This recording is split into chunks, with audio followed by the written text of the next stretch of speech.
and I give her all the credit in the world for this, and I think it's wonderful.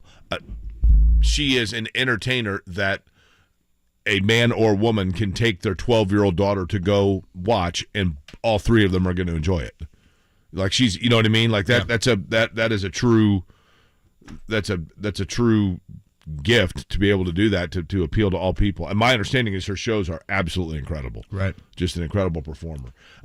Yesterday, not in show, Kevin, you noticed it right away. You and Rick Venturi, and then I guess it became kind of a thing, if you will. No Jonathan Taylor.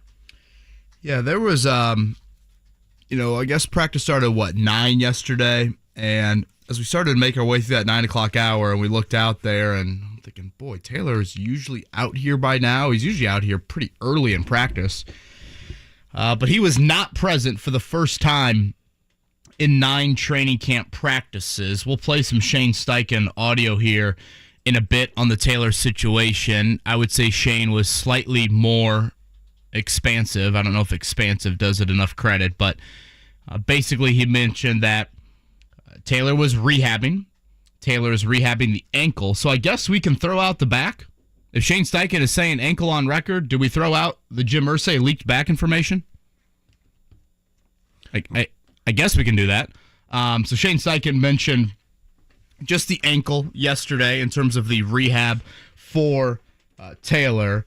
And if you look at the later reports, Shane didn't want to maybe reveal all of this information, but Ian Rappaport from NFL Network said that he's doing this off-site, and he's going to be on an excused absence for several days. I'd say one of the first things I thought about when I saw this Taylor news, I'm like, and I don't know the answer to this. And so fully like hand raised, and anytime you deal with kind of medical talk, I'm like, gosh, that is so just over my brain. But when you think about Taylor's situation right now, you think about Shaq Leonard's situation, which I think is a little bit murkier considering the issues there and properly diagnosing it. But you go back to Andrew Luck in 2019, it's pretty wild that you could argue the 3 most prominent players the Colts have had over the last handful of years, they all have had the most difficult injury situations to diagnose, correct, and get back on the field in a somewhat reasonable manner.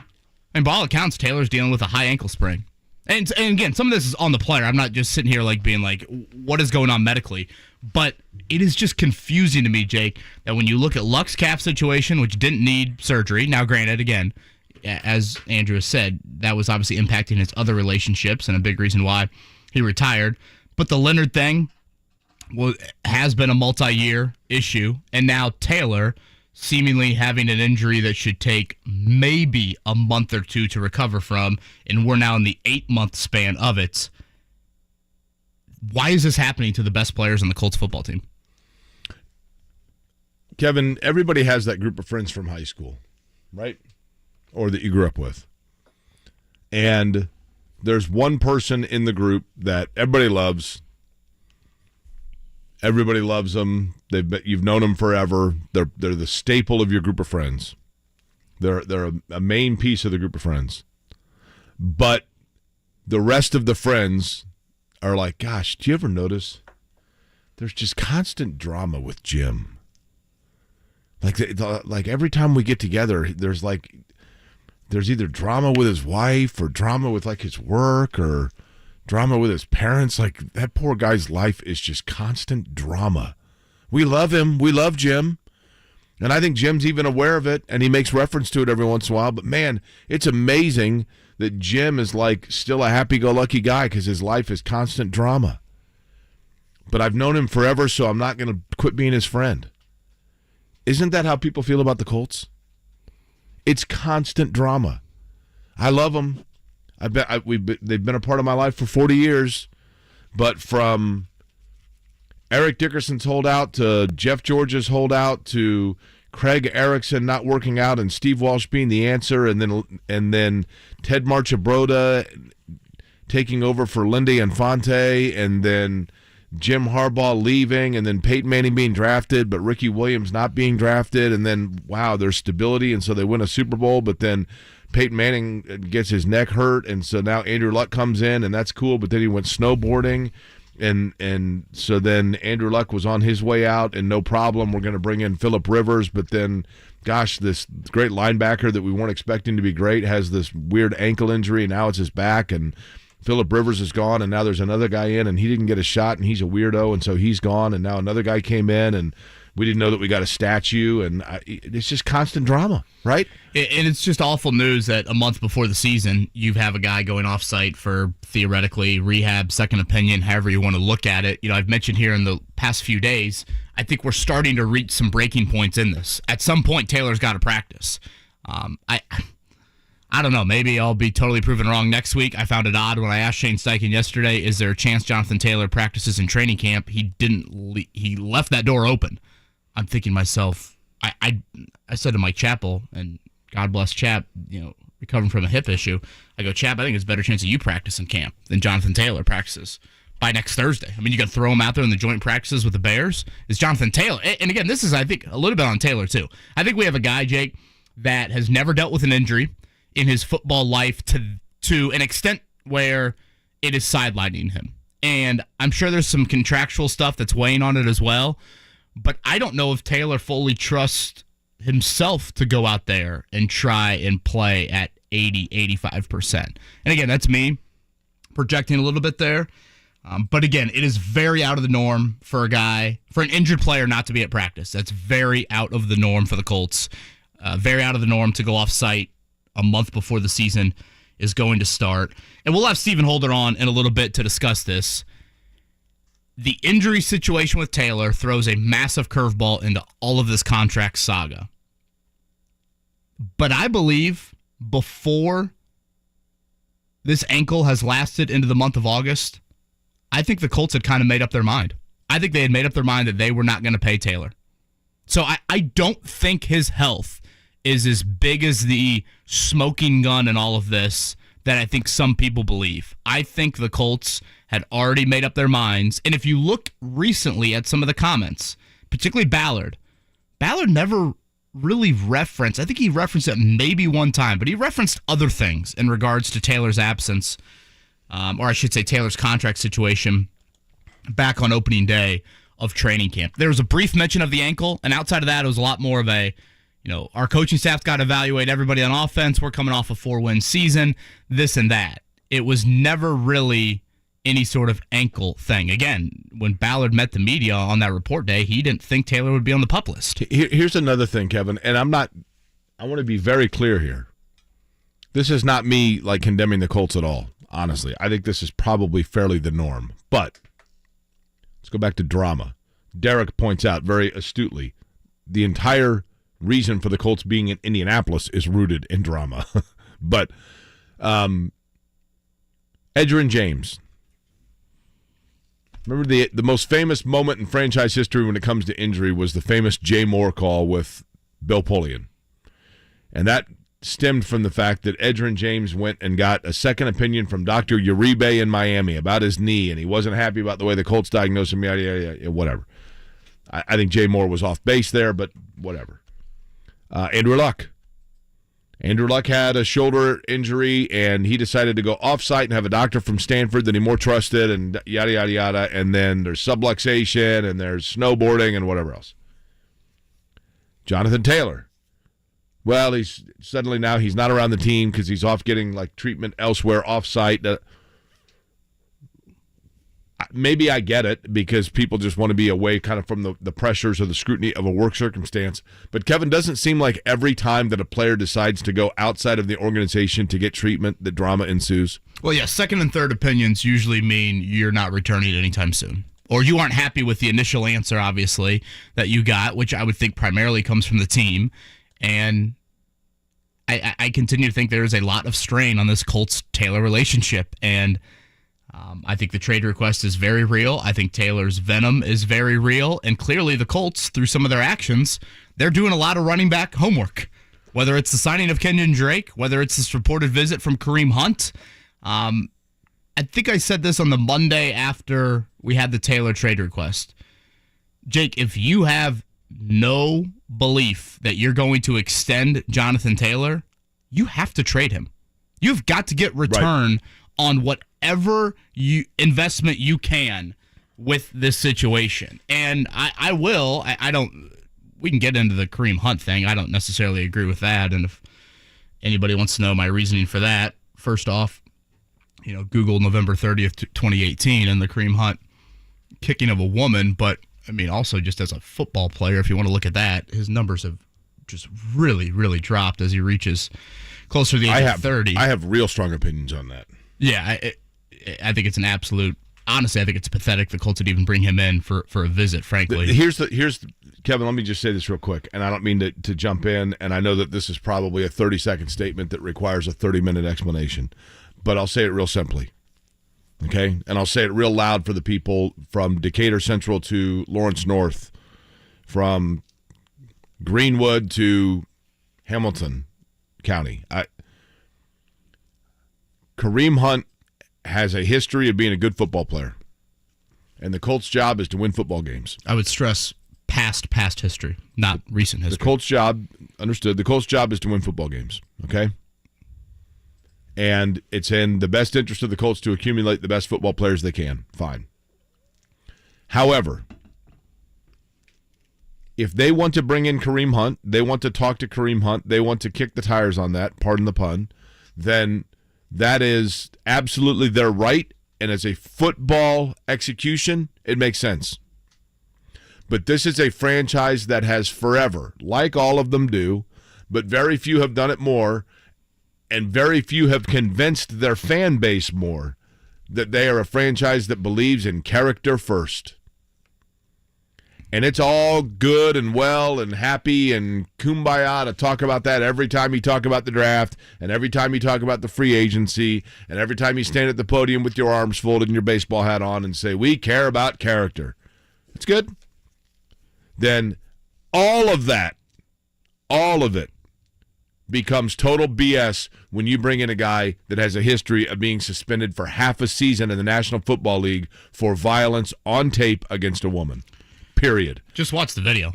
Correct. Whether it's him charging at the woman and she hits her head on the wall, whether it's kicking the woman while she's on the ground. If you're Jim Irsay, you got 3 daughters, imagine one of your daughters being that woman. If you're Chris Ballard and you've got a couple daughters, imagine that woman on the ground. Again, they want to bring him in, that's fine. Don't ever again tell me that you go character first, because you're lying. Top 3 running backs for the Colts out yesterday. Jonathan Taylor, of course, on the PUP list. Zach Moss dealing with a broken arm. Deion Jackson has an injury. So, obviously there are reasons to pursue the running back market. I mentioned with the Kenyon Drake thing, I just think there's a little bit more smoke with that. Like, I don't look at that as a camp body. Obviously, if they're bringing in Kareem Hunt for a visit, and I think Jake and I just both laid out our opinions on that, clearly they're doing more homework on this running back thing. And again, I will say this, if you're planning to trade him, you have to, go out there and do homework. Again, I don't think Hunt should even be anyone on your radar, but that is neither here nor there. It's, more of the Colts actions right now. And the Colts actions are they're looking into a lot of running backs. So we'll continue to chat about this throughout the show. I thought yesterday was certainly not one of the better days for Anthony Richardson. And really, it was Richardson struggling in an area that I think he's pretty good at, and that is throwing the ball down the field. He had a couple underthrown deep balls, which we have really not seen all camp long. He also had a fumble on a scramble. So ball security, which, again, I don't think has been too much of a problem for him in camp.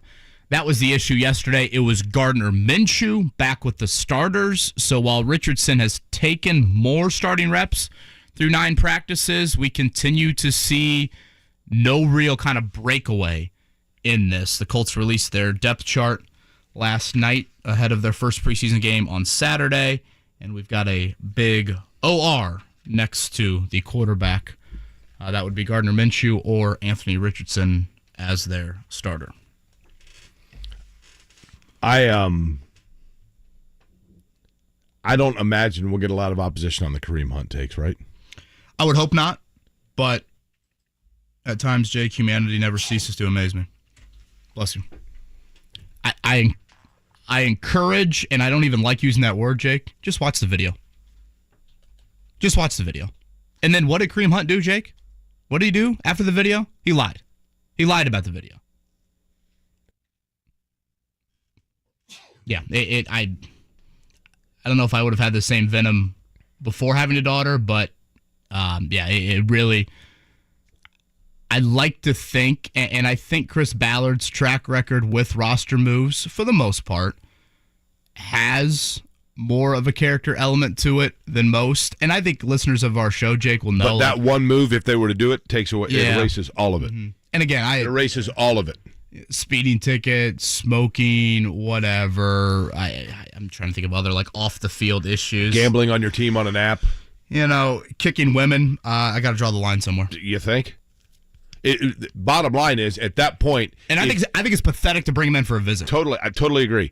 What you are saying there is, everything that we have told you as a franchise forever about character mattering, we were lying. And I would say that to Chris Ballard tomorrow on the practice field. If he walked over, the first thing I'd say to him, I'd be like, Chris, what are you doing? You have preached it, and for the most part, you've acted on it. And yet, and again, I don't even want to necessarily compare him to other football players, because if you look at the recent track record, it is going downhill for Kareem Hunt as a running back in this league.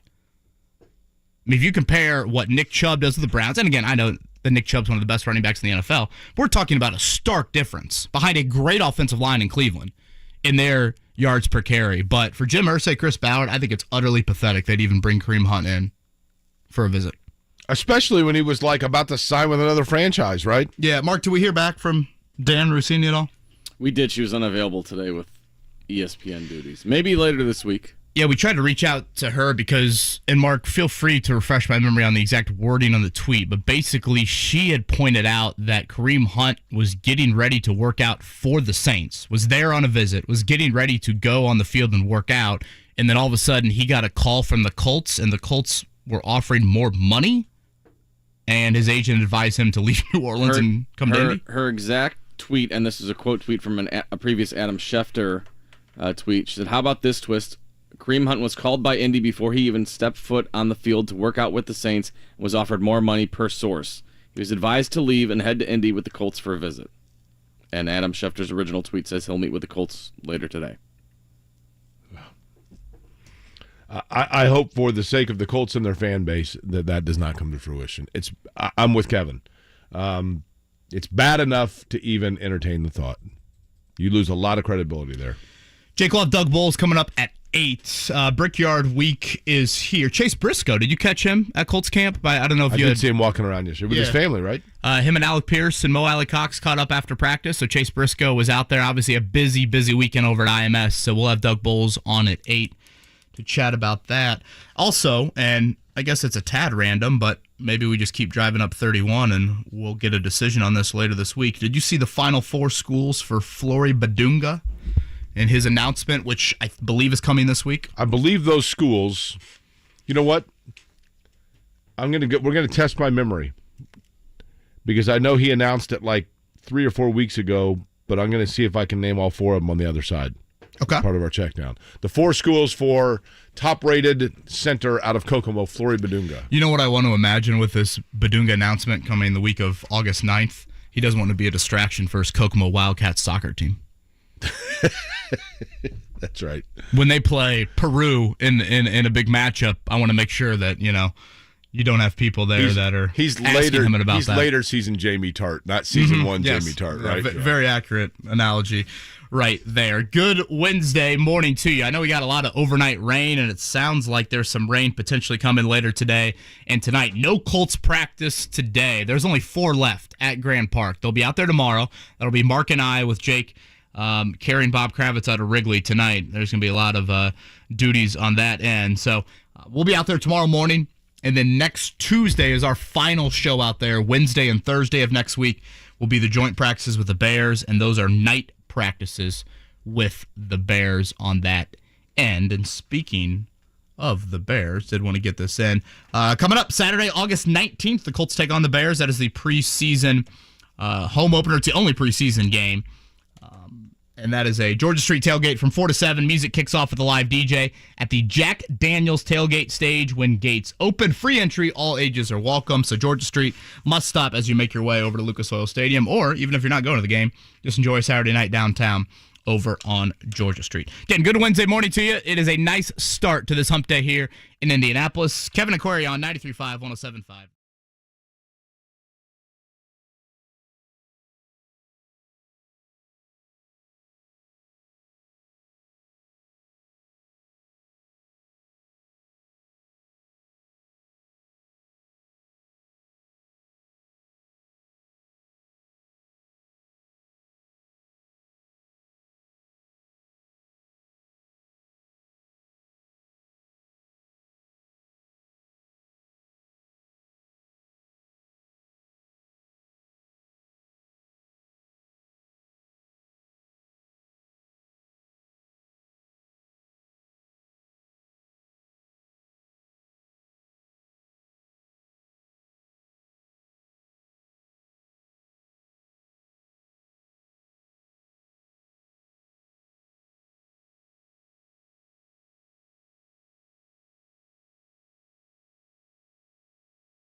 The Morning Checkdown.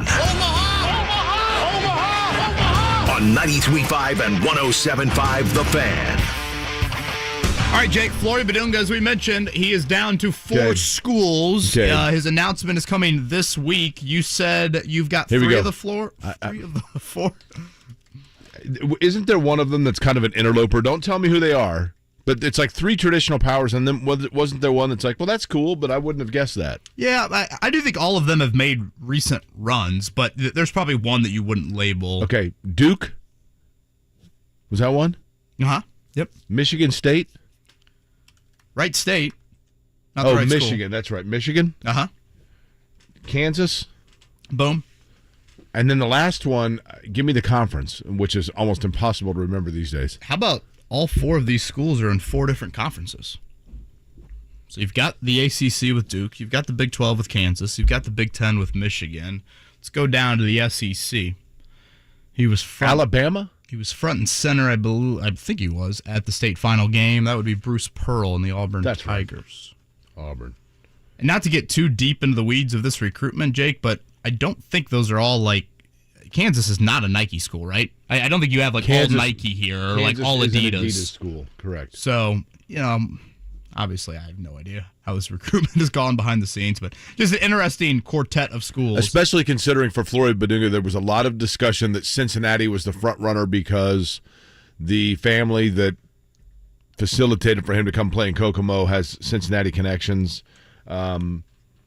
Certainly Indiana, I had heard, was in the mix late and may still be. Michigan State was one that it was thought for. But again, with NIL stuff, man, you just never know. Now, I do believe this. Auburn's an Under Armour school. Kansas is an Adidas school. Duke and Michigan. But Michigan is actually, you got 4 Jordan Brand? Jordan Brand and then Duke Nike, right? So you got 4 different ones. I think a lot of times, I do believe this with Romeo Langford. 100% believe this with Romeo Langford. When Romeo Langford opted, his final 3, if you remember, were Kansas, Indiana, and Vanderbilt. And I will go till the end of time believing that Vanderbilt was thrown in there because they were a Nike school, and that prohibited anybody from being able to draw the absolute certainty conclusion that Adidas was completely driving his recruitment, which they were. Did we just talk about high school recruiting so we could delay talking about the Reds to lead off the morning second? Are you going to abandon being a Reds fan? Are you going to abandon following this team? Somebody sent a tweet that said the Cubs are now 1-0 since Jake Query said that their inevitable implosion was upon us. Did I say that yesterday? I don't recall. There was some Cubs slander, I'm sure, because they lost a game. But they're still the hottest team in baseball since 3-2 were the 2 break. scores of note yesterday. Cubs over the Mets 3-2, and it was the Marlins over the Reds by the same score. Trotting out Lucas Sims for the 3rd day in a row. You deserve the 2-run homer that he allowed there in the 7th as the Reds lose. Good news, I think we can agree on, Mark. The Brewers lost. Brewers lost. Cardinals lost. Good day. So Brewers up 1.5 on the Reds, 2.5 on the Cubs. And did we get a chant for Kevin Brown last night? And we did. And is it Camden Yards still? Yes. Actually, it's the other way around now, isn't it? No, 1.5 on. You're right, 1.5 and 2.5 because everybody. No, the Cubs are now a game and a half back, right? They picked up a game. Yeah. So the Reds and Cubs both a game and a half back, right? I thought it was 1.5 and 2.5, but I will double check. The Cubs have a higher winning percentage by like a point. Both 1.5. Yes, correct. Sorry. You're right, Jake. 1.5 back. Both the Cubs and the Reds tied behind the Brewers. Cute fella did lose, and the crowd was chanting for the play-by-play guy to be reinstated. I'm telling you, something's going on there, because the Orioles are like, oh no, he's coming back. I looked it up. This fella started with the Orioles in 2019. They went 54 and 108. Yeah.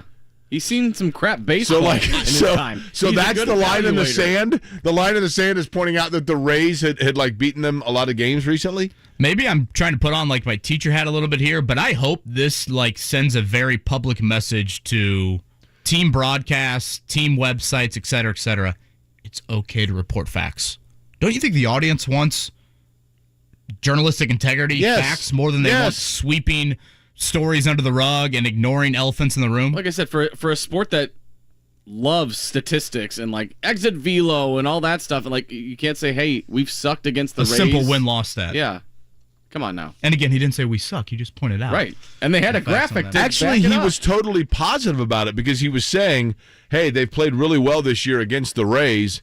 And he's like, and hey, the Rays are no slouch. This is a testament to how far this club's come. I mean, he was like being positive about it. Did I see the first pitch for Alex Pillow last night over at Victory Field? Yeah, but unfortunately, the first pitch for Alex Pillow, not enough. Nashville wins 9-8. How about Nashville was up 8-0 in that game? Indians almost came back to win that. Fever lose yesterday. Again, they're back at home. 3 home games this week. Yesterday was the first one. They lose to the Sparks, so their recent issues continue. All right, on the other side, Doug Boles going to join us at 8 to talk Brickyard Week. Stephen Holder coming up at 8:30. But on the other side, we'll get back into this Jonathan Taylor conversation. Shane Steichen, a little bit more expansive yesterday on that front. We'll play some audio from the head coach coming up.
Inquiry on 93.5 and 107.5. The Fan. So that is the big story from yesterday. 16 minutes before the hour of 8 o'clock on a Wednesday. Jake Query here along with Mark Dykton, Kevin Bowen. Gorgeous start to the morning here on, is today 8-8 or 8-9? 8-10? What are we at here? 8-9. Okay. 8-9. So yesterday was 8-8 and we never even mentioned that? It was Marvin Harrison Day? I think you had Scotty 8-7. drop like an 8-8 1988 question on the pop quiz or something along those lines. Okay. So, Kevin, for those that are just waking up this morning, aren't we envious? Recap what happened yesterday after practice once Mike Chappell was sitting there and you were peering and I was looking and we're like, where's the guy in the hoodie with the 28 on it? Yeah, first time in camp. We have not seen Jonathan Taylor at practice. Shane Steichen on the Shane Steichen transparent meter, he's usually about a 1 or a 2 on a 0 to 100 scale. I'd say yesterday was about an 18 with the Jonathan Taylor information. Let's just play that audio, Mark. This is a several question back and forth. This was Shane Steichen yesterday in fielding Jonathan Taylor related questions. Where's JT? Yeah, this is just part of his rehab process. If you guys don't see him out here, it's part of his rehab. Is he rehabbing here on site or somewhere else? Yeah, I'll refrain from getting into that. But yeah. Are you expected back tomorrow? Or? Yeah, if you don't see him back here out on the field, it's because he's rehabbing. So what is his health status? I mean, Yeah, he's got an ankle, and he's rehabbing his ankle. And like I said, once the medical staff clears him and he's 100%, he'll be out on practice. Has there been much progress, do you feel? Yeah. I think he's in a good spot, and we're going from there. Do you think he'll practice during camp? I'd like to see that. We'll see how it all plays out, though. Again, once he's cleared, he'll be out here. How much you didn't want to get into? Not much, apparently. But is this the original injury, the original surgery, or did you do something? Yeah, he's got the ankle. It's the ankle, yeah. Thoughts, Jake? I have an ankle, too. Usually Shane references little ankle. But he said about Jake Witt, the 7th-round pick earlier in camp, he has a little hip, and then 2 days later, Jake Witt went on injured reserve. I don't know if the family would think he's got a little hip. Probably has a big hip, too, at 6'8", 280. Any thoughts, Jake, from that? When did Jonathan Taylor have his surgery? Oh, boy, 22nd, 23rd of January? What were we told then? Well, it was interesting. When the season ended, again, Taylor missed the final 3 games of last year. It was a very start-and-stop year for him. When Chris Ballard had a season-ending presser, there was still debate on whether he would even need surgery. It was not a slam-dunk guarantee that Taylor would have surgery. But he did have surgery, in the last week or two of January.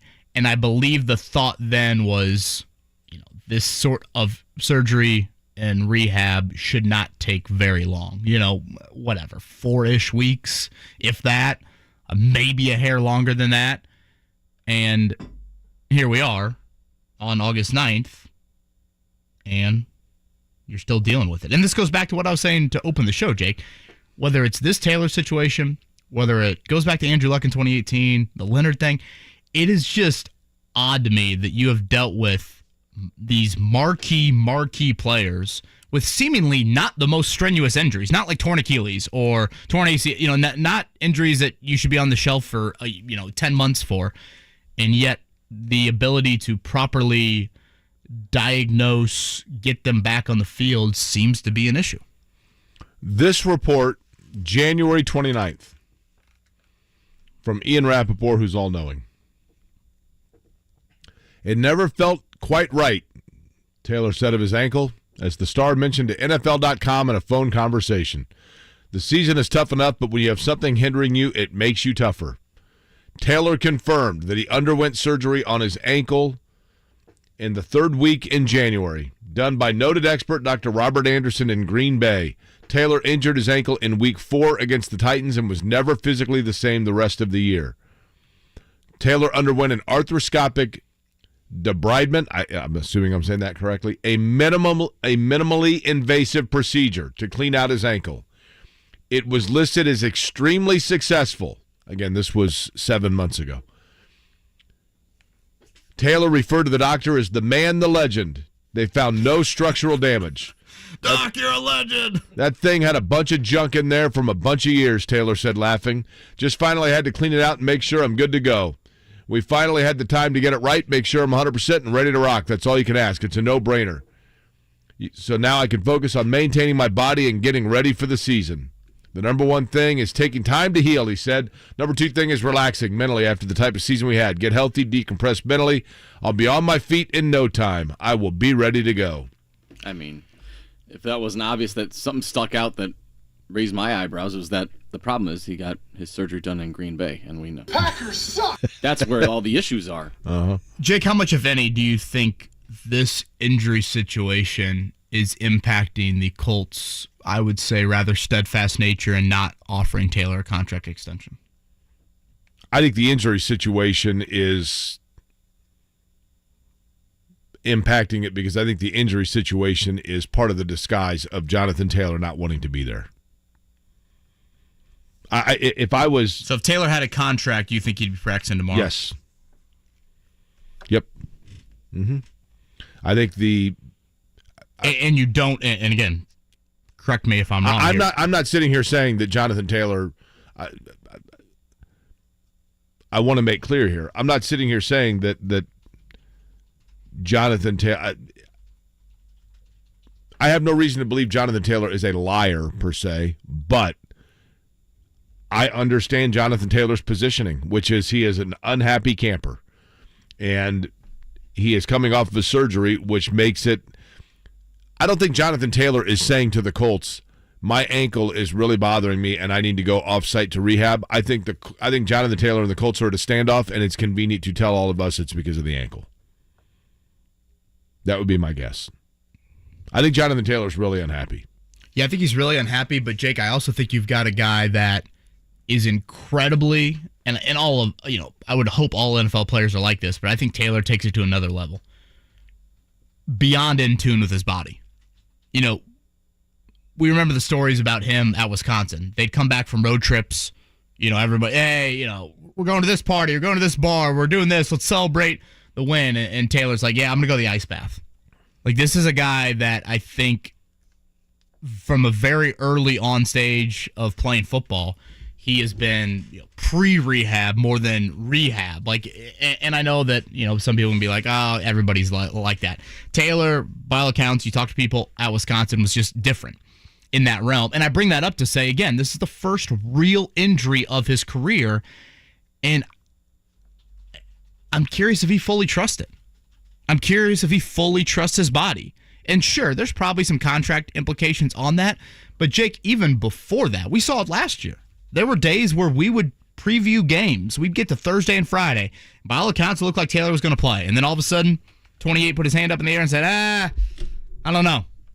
I'm not going to give it a go. Kevin, if I'm Jonathan Taylor, I know one thing, and I know that is the fact that I am going to most show them what happens when I'm not out there. If I'm Jonathan Taylor, I'm thinking to myself, you know what? I've been the good soldier, and so as a result, they've probably taken for granted my reliability, even though I know that he missed games, granted. But if I'm Jonathan Taylor, I'm saying to myself, these guys seem to take for granted that I'm going to be here and what I bring to this franchise. So, you know what I'm going to do? I'm going to force them to go through the PR nightmare of bringing in a guy that threw a woman down in a hotel and got caught on TMZ and suspended for half a season. Let's see how they like that. How long do you think he carries on this song and dance? Until he's paid. So you think he sits out games? Yep. Oh, boy, I'd be stunned. I mean, he's going to get fined heavily. That becomes then a game of chicken for sure. I mean, he's made very nice money, but let's not act like he's made $30 million in his NFL career. I mean, he's due 4.3 this year. He's made 6-ish in his career. That's a big chunk of money to be sitting out. So you think he'd actually sit out games? I do. And take on those fines? That's the game of chicken he's got to enter into.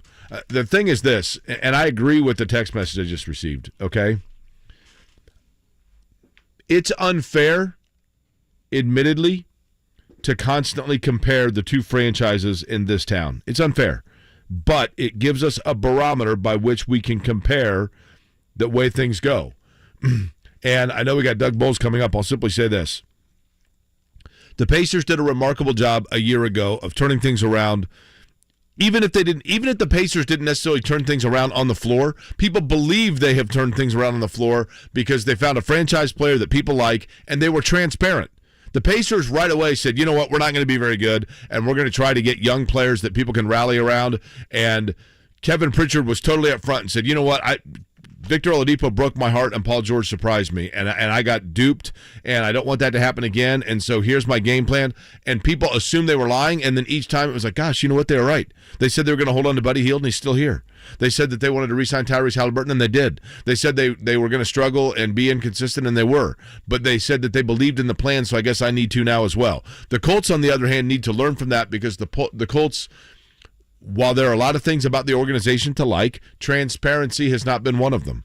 And maybe they don't know. Maybe with Jonathan Taylor, they truly don't know. But coming off the Andrew Luck situation, that was a molehill that turned into a mountain because they were never transparent about what the hell was going on. And people, as a result of that, are going to distrust them, and they're going to suck this year, and they're going to lose benefit of the doubt because people are going to feel like they're not being honest. It's one of those debates, Jake. Did they lack transparency or do they lack knowledge? That's a very fair question.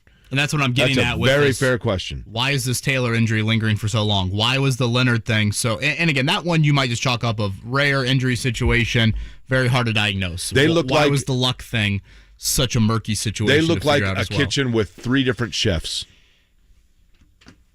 That's what they look like. Is one of them the Swedish chef? Yesterday at Colts practice, they did not have a single running back practice who was on the team last season. Your healthy running backs on Tuesday were 2 rookies, a guy with 2 carries in his career, and a dude who was on his couch last week. So that's your state of the running back room right now. Again, we'll continue to look into this Saturday, the preseason opener. What should the Colts be looking for? Shane Steichen did have some comments on whether starters will play on Saturday or not. We'll touch on that here in a bit. Stephen Holder joins us at 8:30. But on the other side, it is Brickyard weekend. Doug Boles, president of the Speedway. He joins us.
Kevin and Query on 93.5 and 107.5. The Fan. I will embarrass, perhaps, our next guest by telling this story that I don't think I had shared earlier, even though I mentioned an anecdote from it.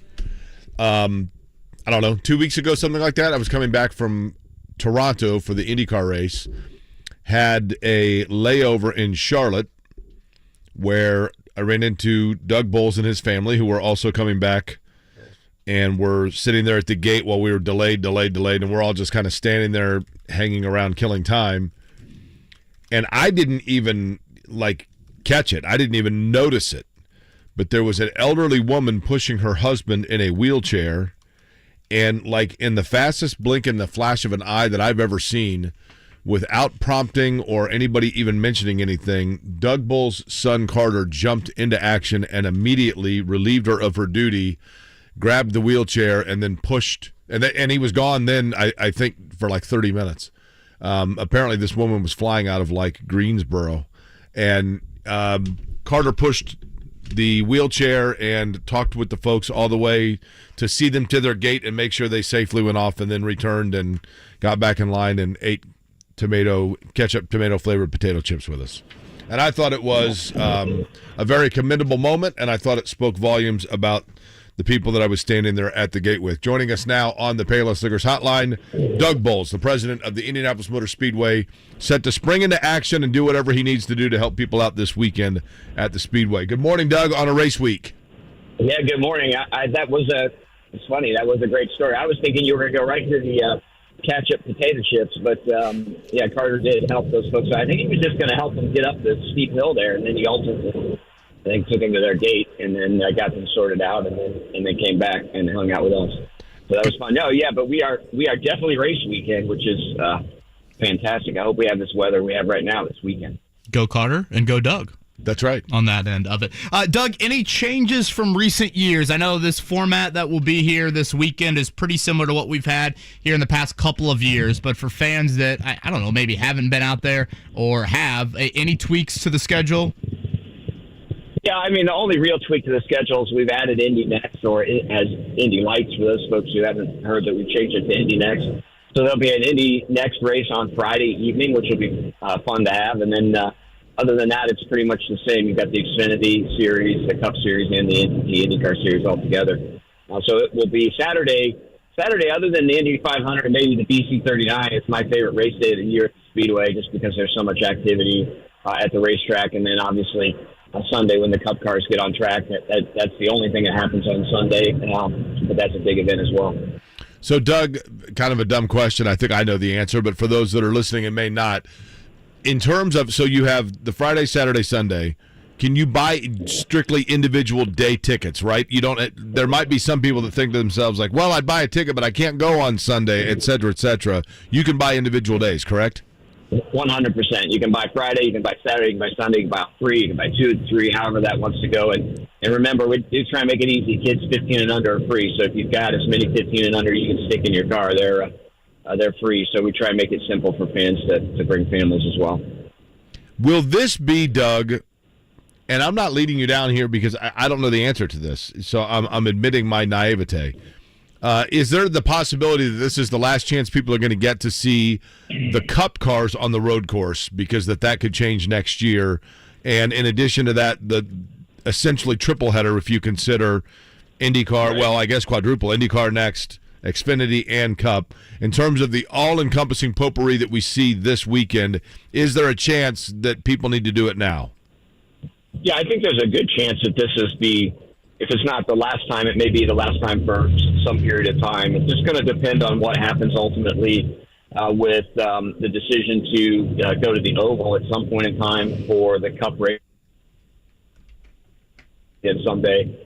And I don't know if that'll be next year or if it'll be further down the road. But if it does end up next year, I think it makes it really hard for us to do a doubleheader where you've got IndyCar and NASCAR Cup Series on the same weekend at the same racetrack.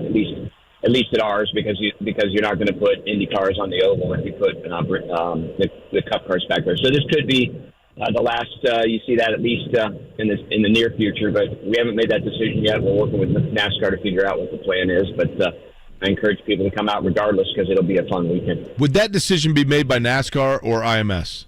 It's a decision that we'd make together. We've talked about it for the last couple of years. Really, is there a point in time where we should go back to the oval again? And then it's a conversation where we really have to sit down and talk to the folks at Goodyear. We actually have a Goodyear tire test happening Monday and Tuesday next week on the oval, so Goodyear can see how our oval asphalt has changed in the last few years since they've been on it, how it impacts their tires. Do they feel comfortable about that decision? So that's part of it. And then working with our television partner, NBC, which is also NASCAR's television partner, to figure out the window. So it's a little more complicated than just saying, let's make this decision. So we'll work through it and see where we end up.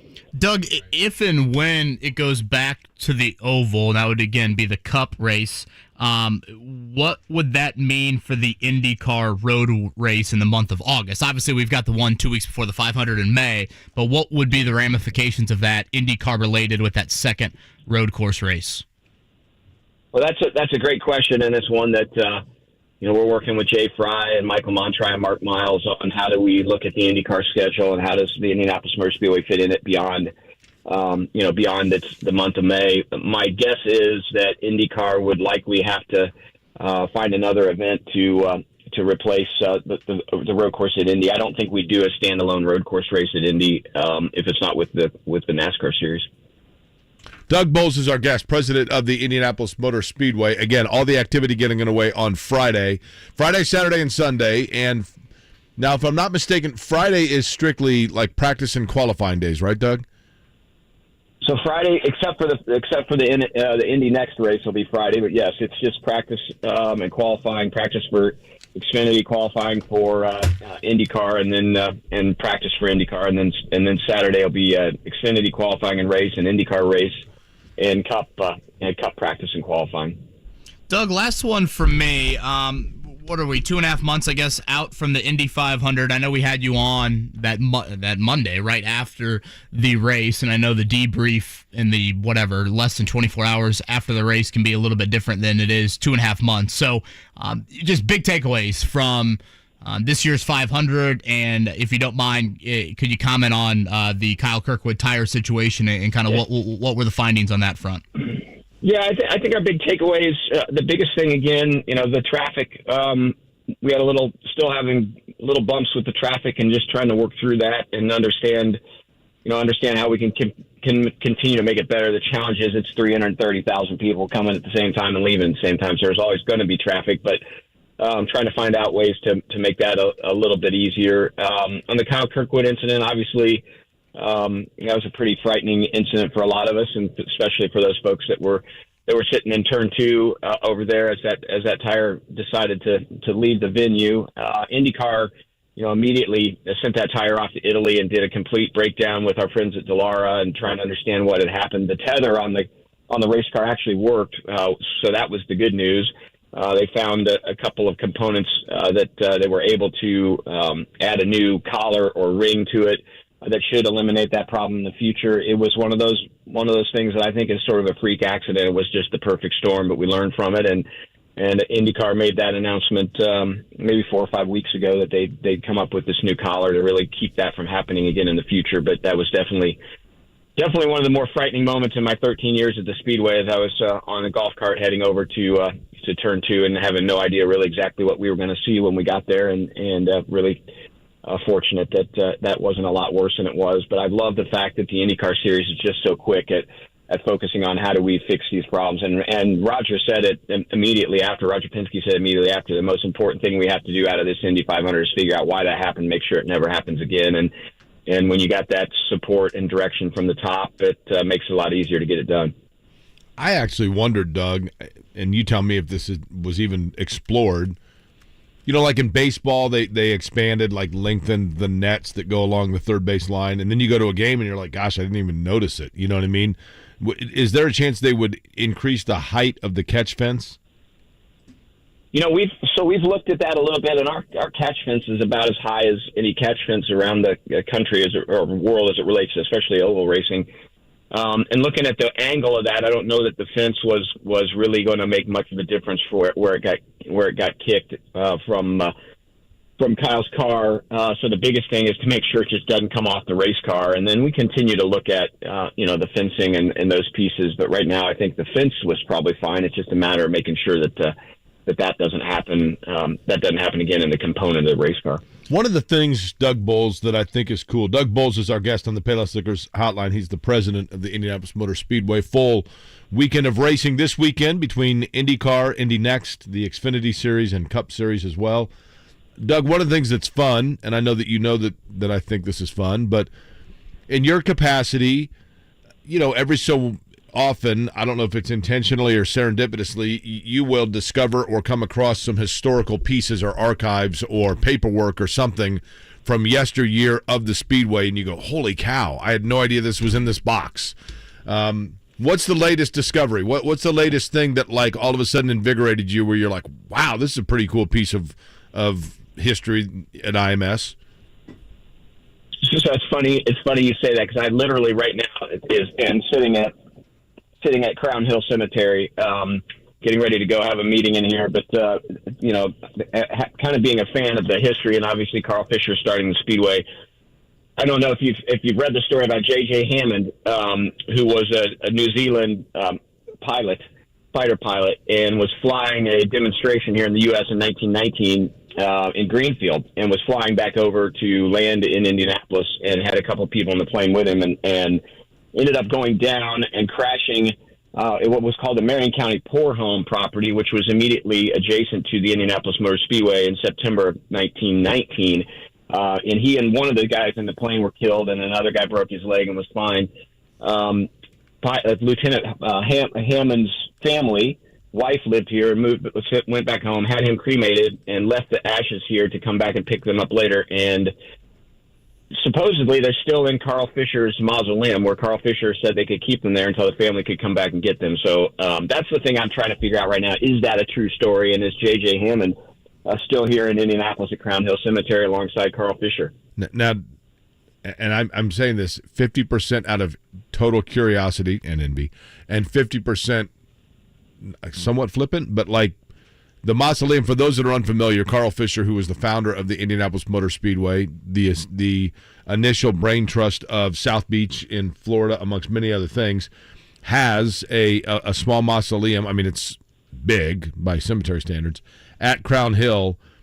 Does that mean that they would be allowed to open that to try to discover something like that? I mean, and because I would assume that's just a room, right? That's right there. Like, will you actually be going in it? I will not be going in it, but just trying to understand if that's in fact true. No, I don't know.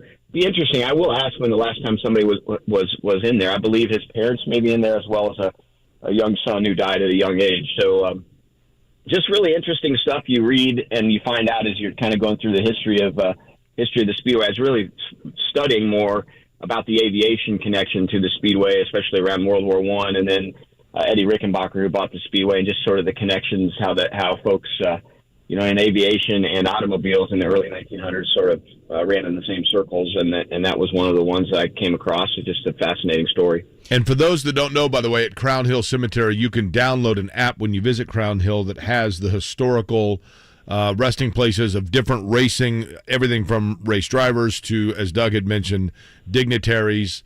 And that app then has audio link to it where you can hear the story of the particular people and their contribution to racing in Indianapolis. So that's pretty cool. Yeah, it's really cool, the history of this place, and it's fascinating one. Not just racing folks, but as you said, just dignitaries and all kinds of famous people here at Crown Hill. The history of this place is pretty amazing. But so that's my beginning of my morning, and I'll head back over to the racetrack, and we'll get things rolling. And got a big weekend coming up. We got our sports car race coming up in September, and our dirt track race. But the most important thing is 291 days from now is the 108th running of the Indy 500. And Doug, Connor's going to be in the car on Saturday. Is that right?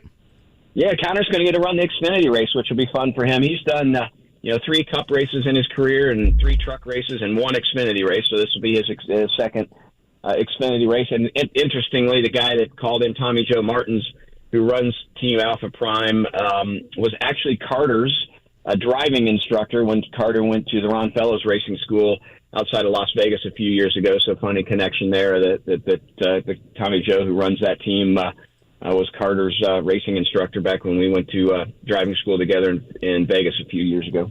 Hey, listen, those ketchup potato chips are the truth, aren't they? Like, you laughed at me, and then you're like, you know what, these are actually pretty good. Yeah, they were fantastic. In fact, we started, I was just going to eat one, and then you were nice enough to leave the bag. And I think we got through that bag pretty quick. Well, we did sit around the gate for a little while. I think we got home at 2:30 in the morning that night. My middle seat on the airplane and on the way home was entertaining. It was planes, trains, and automobiles, baby. But we made it home from Toronto. That's what it's all about. Doug, good luck this weekend. Good luck to Connor, of course, and I hope Mother Nature cooperates for you. And as you said, especially that Saturday is a pretty jam-packed day over there at IMS. So best of luck to everybody and your staff out there. All right, guys. Thanks so much. That is Doug Boles right there, the president of the Speedway. Jake, I assume you'll be spending a lot of time out there this weekend. And kind of refresh our memory, you guys do the radio broadcast with the NASCAR Correct. group? So NASCAR radio is divided amongst two groups. There's MRN and there's PRN. And they divide up the races. PRN is the one that has the broadcast rights for the Brickyard. So PRN, and it's really fun. We do a combined, we merge with the PRN group. So Doug Rice, Pat Patterson, Jeff Hammond, Brett McMillan, Brad Gilley work it along with Mark Janes, Nick Yeoman, myself, Michael Young, and Ryan Marine.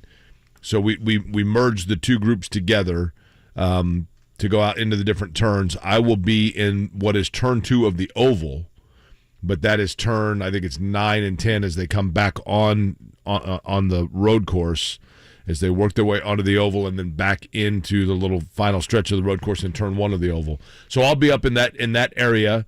Derek White, who was the auction winner and is a listener to this program, is going to be with me for the weekend as my spotter.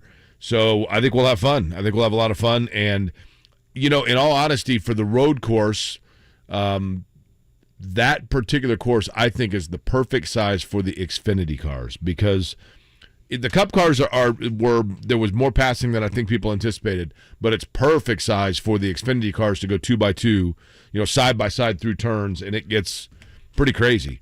It gets pretty crazy, especially in the area that I'm going to be calling. All of a sudden somebody will be flying through the grass, and it gets hectic. So it'll be fun. We usually get about 6 overtimes, don't we, as well? That is correct, yes. At the end of that? So get home about 9:30. Yeah, that's right. So on the oval next year, is that your guess? I would guess next year, and I want to make clear that people know I've not been told this, but and I don't think it's any huge secret.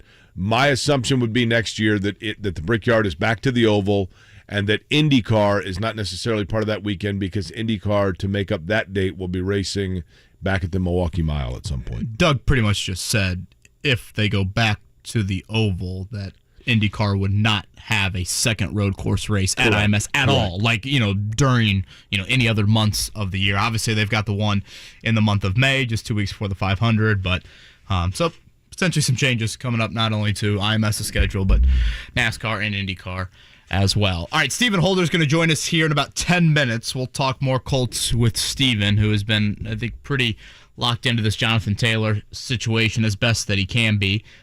And then some other takeaways from yesterday's practice. Again, I thought a pretty sluggish day overall. Gardner Minshew back with the starters. And Anthony Richardson had kind of an un-Richardson-like day. I'll explain that a little bit more here coming up in a bit. Before all of that, let's do a morning checkdown. The Morning Checkdown.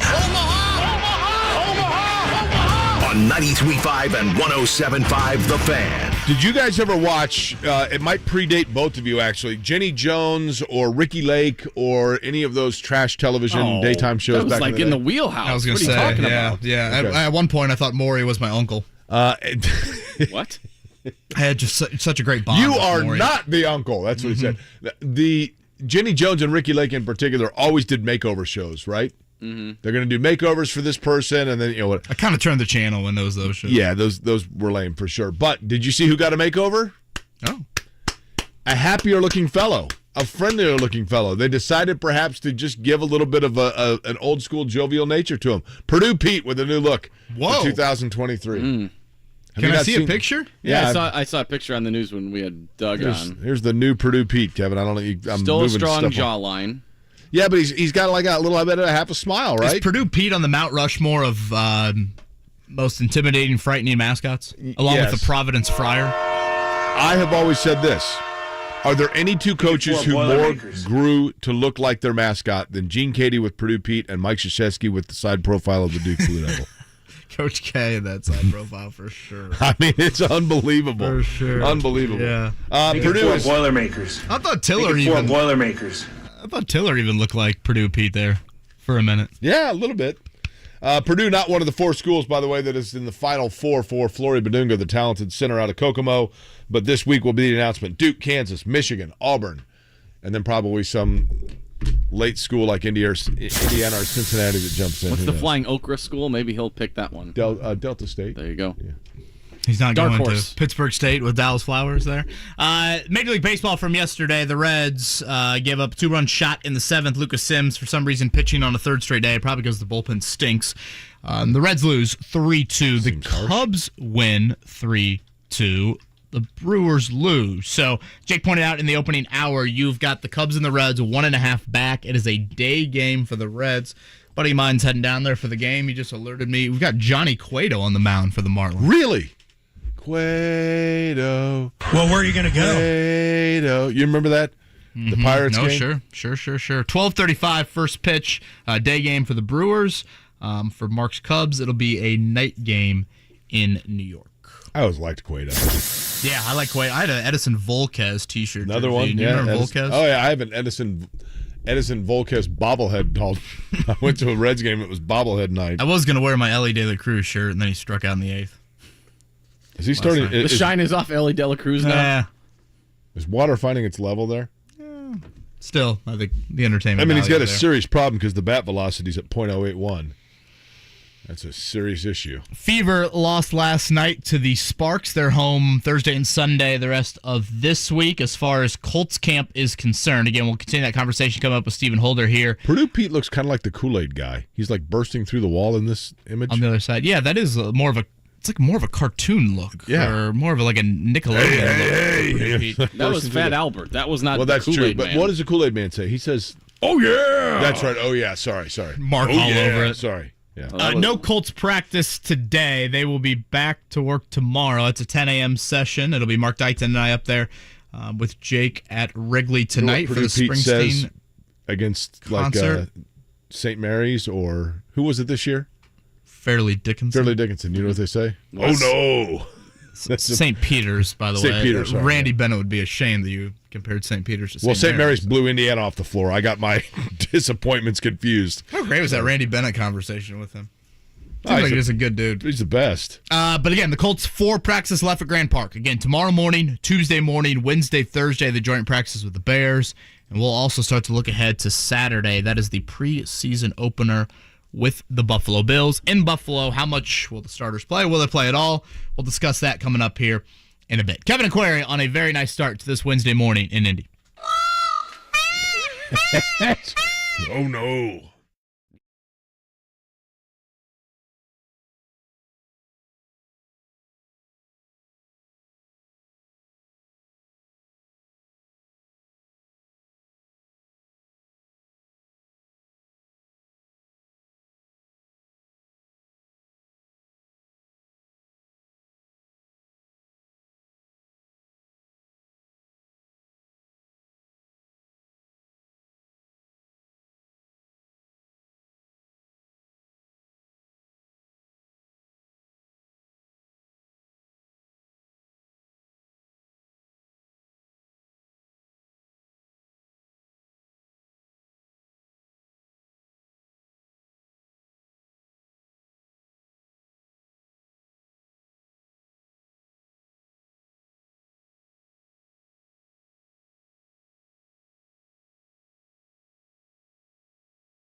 An inquiry on 93.5 and 107.5. The Fan.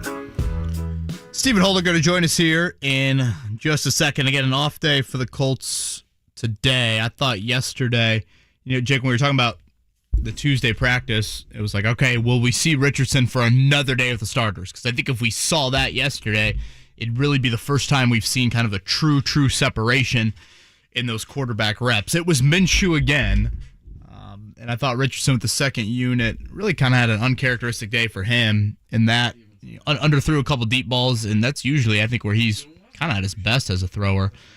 But it does sound like certainly Richardson's going to play coming up this weekend, and that the starters will play some. That's my hunch on it. We'll see exactly how much and exactly who those starters will be. Stephen Holder joins us now, obviously from ESPN. Stephen, obviously, we'll begin with the Jonathan Taylor situation. And I guess let's maybe just start with what we know. Right now, Jonathan Taylor, as best you know, is where and when will he return? I believe, to the best of my knowledge, he is somewhere out of state getting treatment for his ankle, if we go with what Shane Steichen is communicating to us.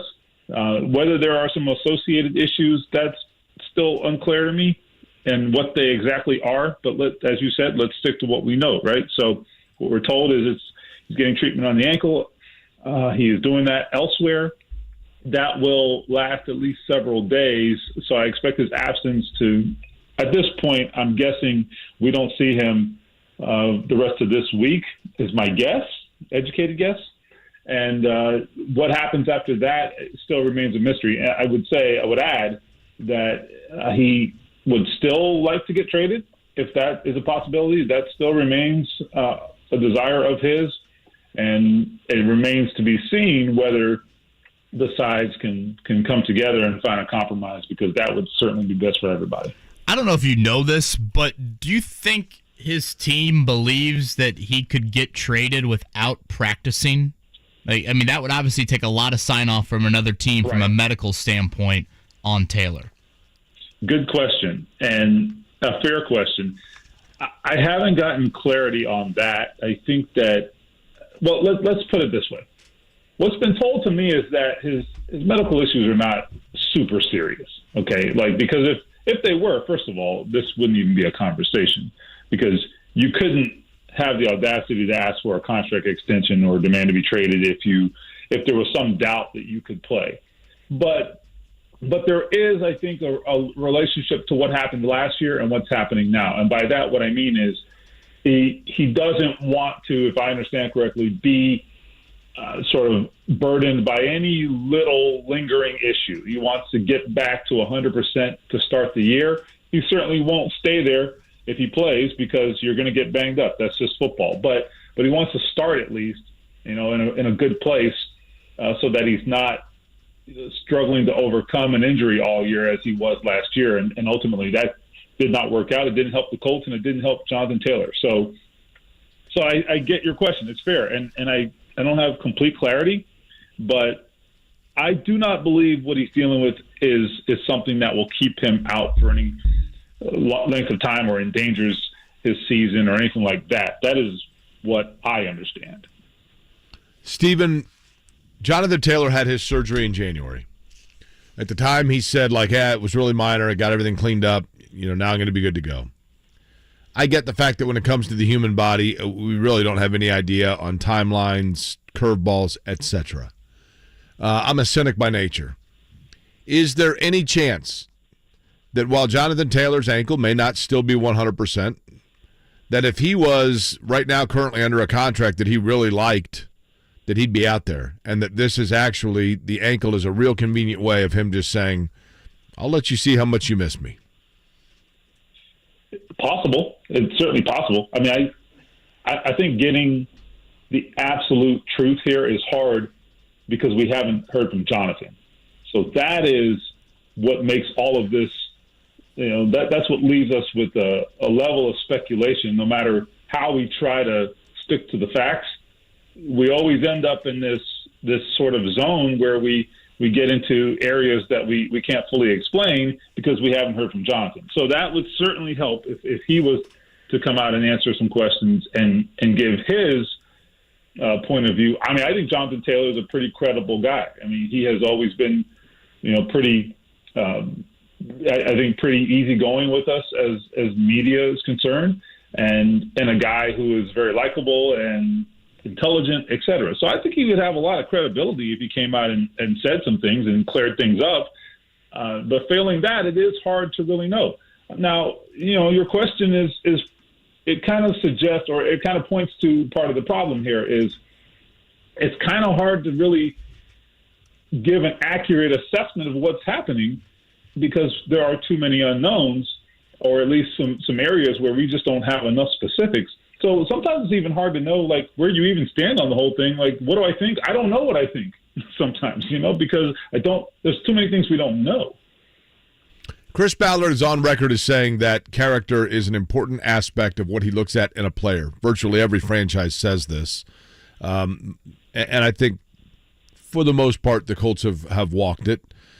Bringing in Kareem Hunt, if they were to sign him, does that immediately then discredit Chris Ballard's claim that character matters? Well, look, I saw the video like everybody else. I mean, and I feel similarly to most people, I imagine. Pretty disgusting. Now, here's what I think Chris Ballard would say. This is just me guessing. What he would probably argue is that when you're dealing with these bigger signings and more, cornerstone figures to your franchise, those are the times when you really have to look at the character and really make that a priority. He'll take chances on guys who are not sort of, central to what the Colts are doing and aren't getting big contracts and things like that. I think that's how he would rationalize it, Chris Ballard, if they were to sign Kareem Hunt. Now, do you think that's a contradiction? That's up to the individual, but I think that's what he would say, that there's a difference between drafting a guy with an early draft pick or signing a free agent to a big contract. There's a difference between that and bringing in a guy on sort of a month-to-month basis or whatever it's going to be. I don't know. So character matters depending upon how central a character they are on my roster.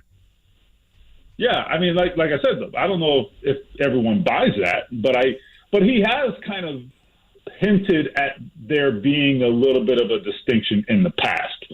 So again, that might be enough for some people, and for others it might not. And so, but I do think for Chris Ballard, in terms of how he looks at it, I think that does play a bit of a role. Yeah, I don't really want to go down this path, but I do think if the Houston Texans wouldn't have been in the AFC South, you would have had the Colts pursuing Deshaun Watson pretty heavily, for what it's worth. And again, let's not. Again, I don't want to get into comparing what Watson did to what Kareem Hunt did, but correct. I just want to point that out. Again, Stephen Holder. Maybe just to piggyback. I mean, maybe another variable is just how desperate are you, right? Sure. And so they certainly were desperate at quarterback. I don't know if they're desperate at running back, but they're certainly in a pretty bad spot. That's for sure. Stephen Holder is with us here again, ESPN. Stephen, going back to the Taylor situation, you mentioned you don't feel like the injury is, super, super severe by any means. Do you feel like, let's say that Taylor had that ankle surgery, participated in the spring, is doing his normal song and dance, participating here in training camp. Do you think the Colts would still have this aggressive of a stance as they do and seemingly not wanting to give him the multi-year extension? I think yes, I do, because this stance didn't happen. It didn't change because Jonathan Taylor showed up with an attitude. And so when you factor that in, this has been their stance for a while, it seems, because Jonathan Taylor was aware of where they stood when he reported for camp. And so he was thinking about how he was going to approach this in the weeks leading up to training camp. So that determination had largely, it seems, by the Colts been made already. So I think given that reality, I think given what we know about how the Colts were planning to handle this or how they were handling it before training camp, I don't know that they would suddenly have a big shift. Now, they might be more willing to engage, maybe, and maybe at least negotiate or at least talk about some numbers, because that hasn't happened that we know of. So maybe that's where it would be different. But I don't think they would be jumping up and down to give Jonathan Taylor a contract extension just because he showed up and was practicing. That's never what this was about. This was never about, is Jonathan Taylor going to work with us or not? This was more about their strategy and their direction for the next year. And ultimately, that's what it would boil down to. Stephen, I'm going to ask about a player that I don't know that we've talked a lot about. I'm curious to see if he's caught your eye at all. But people have asked me about it. I think it's a fair question. Overall assessment at this point of Josh Downs. Josh Downs, Josh Downs has juice, man, and you see that. You know, he's going to have to refine some things in his game, but I think that won't be hard for him. You know, he's the son of a coach, so he takes the coaching. He understands football at a high level. And the other thing that has to happen, and this is something that takes time, is you got to build chemistry with the quarterbacks. So that's happening. And he did miss some time, I believe, toward the end of the OTAs. I believe Kevin can confirm that, I think. Mm-hmm. Yeah. So I think that's those are variables there. But look, Josh Downs is going to play a lot of snaps for this team. I mean, that's been my impression. And I just think he is the type of player in the scheme that they're going to run, and particularly with the quarterback that they're, eventually going to start in Anthony Richardson. I just think there's a lot of good fits there, and Josh Downs really fits in well with all of that. Yeah, and I think Isaiah McKenzie more in that kind of gadgety role. It seems like they really like moving him around the offense. You think we'll see Shaquille Leonard, Stephen, play at all in the preseason? I continue to be pretty amazed by his workload through the first 9 days of training camp, but a game is a little bit of a different animal. Do you think we'll see him any of these three preseason games? It's a tough call, I think, for the Colts. And forget about me. I think it's a tough call because, we know what he's been through. We know how important he is to the team. But I'll just say this. I don't know what they're going to do. And I know that's not answering your question, but here's what I think. I think I'd put him out there, at least a little. I want to see. You have to know. Don't you need to know? I think you do. And he looks good in practice. We're seeing real progress. Like, this is the most progress we have seen, and certainly not this early in the season, from Shaq in 2 years. So this is real progress, and he's taking meaningful steps toward getting back to who he used to be. But I thought we got a dose of reality, this week in talking to his linebackers coach.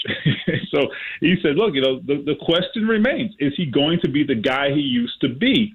And I thought that is the most honest thing anyone has ever said about this. It seems like we're getting – so far I've been impressed by the quantity of the reps he's gotten. Now it's time to look a little closer at the quality of those reps, if you catch my drift there. I mean, we're still a month out from the regular season. He's got to continue to knock off rust. I in the brief, moments that I've really focused in on him, I haven't seen like 2022 liability out there, but I haven't seen, 2018 All-Pro, and obviously that's a huge gap between those two. But I do feel like in the coming weeks, and that's where the game reps potentially come into play, we start get more into the evaluation of the quality of how he looks. Yeah, I couldn't agree more. And I think actual tackle football would tell you that, or at least it would give you a better indicator. And here's the other benefit. I think Shaq would tell you he probably needs it and wants it. And because for him, he has admitted to us, I think, many times, multiple occasions, that so much of this is mental for him now. He has been through a lot, and he has seen himself try and fail to get back to who he is. And so I think the mental part of his game is, even if it weren't for this injury, he is very much a player who is driven by the mental aspects, and I think for him, doing it and having some success in the preseason could propel him potentially. So there's two benefits. The team gets to assess him, and then Shaq can go out there, do it, and be driven by the potential success he could have in the preseason. I say if the trainers are good with it, I put him out there.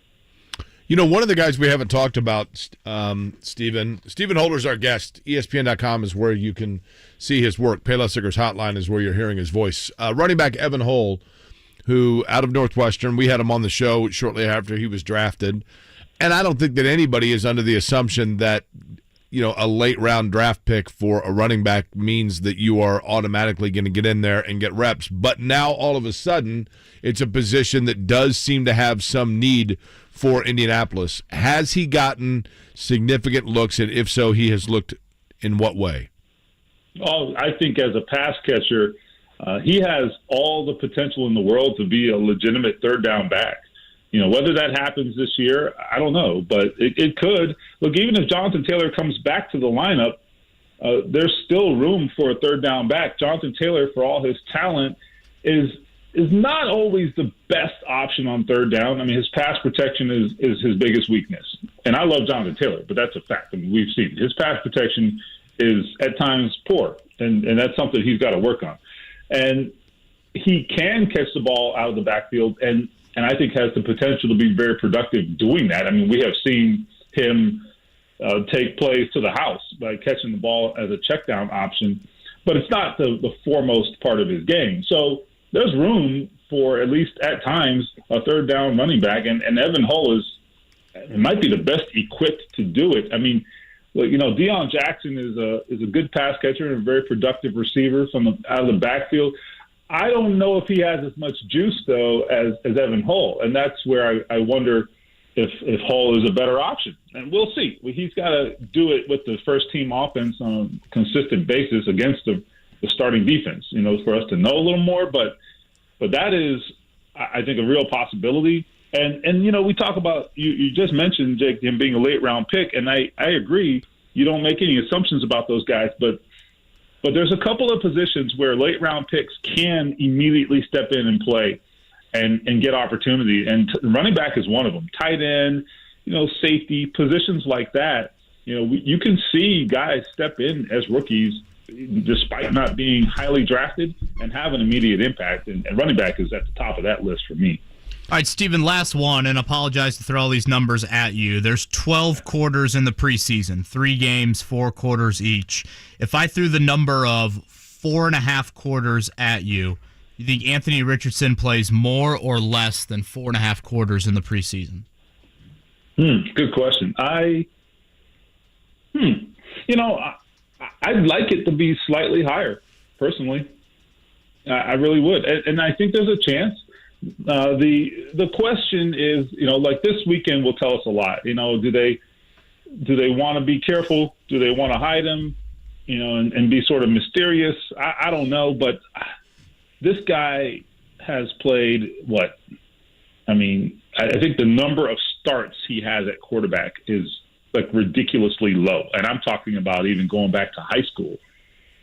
So you combine his college and high school starts at quarterback. It's not enough. And so that we know that's his biggest issue. So there's nothing more important than snaps. It's frankly the reason I think they should be giving him more first-team snaps in practice. And I know they're not ready to commit to him as a starter. I get it. I'm probably jumping the gun a little here, but you and I have talked about this. At some point, look, Gardner Minshew is not in this team's long-term plans. He might not be in their short-term plans. Okay, so at some point, it's getting to a point, I think, and we'll see what happens after this game. But it's getting to a point for me where if Anthony Richardson is at least equal to Gardner Minshew, then you play Anthony Richardson. And every rep that Minshew takes with the first-team offense is a rep that Anthony Richardson doesn't get with Michael Pittman and Alec Pierce and that offensive line.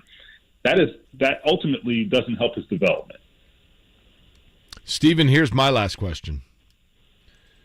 The year is 2026. I call you on the phone one Saturday evening in December, and I go, hey, I've got an extra Pacer ticket. You want to go to the game? And you say, ooh. Let's go to the Vogue. Let's go to Too Short again.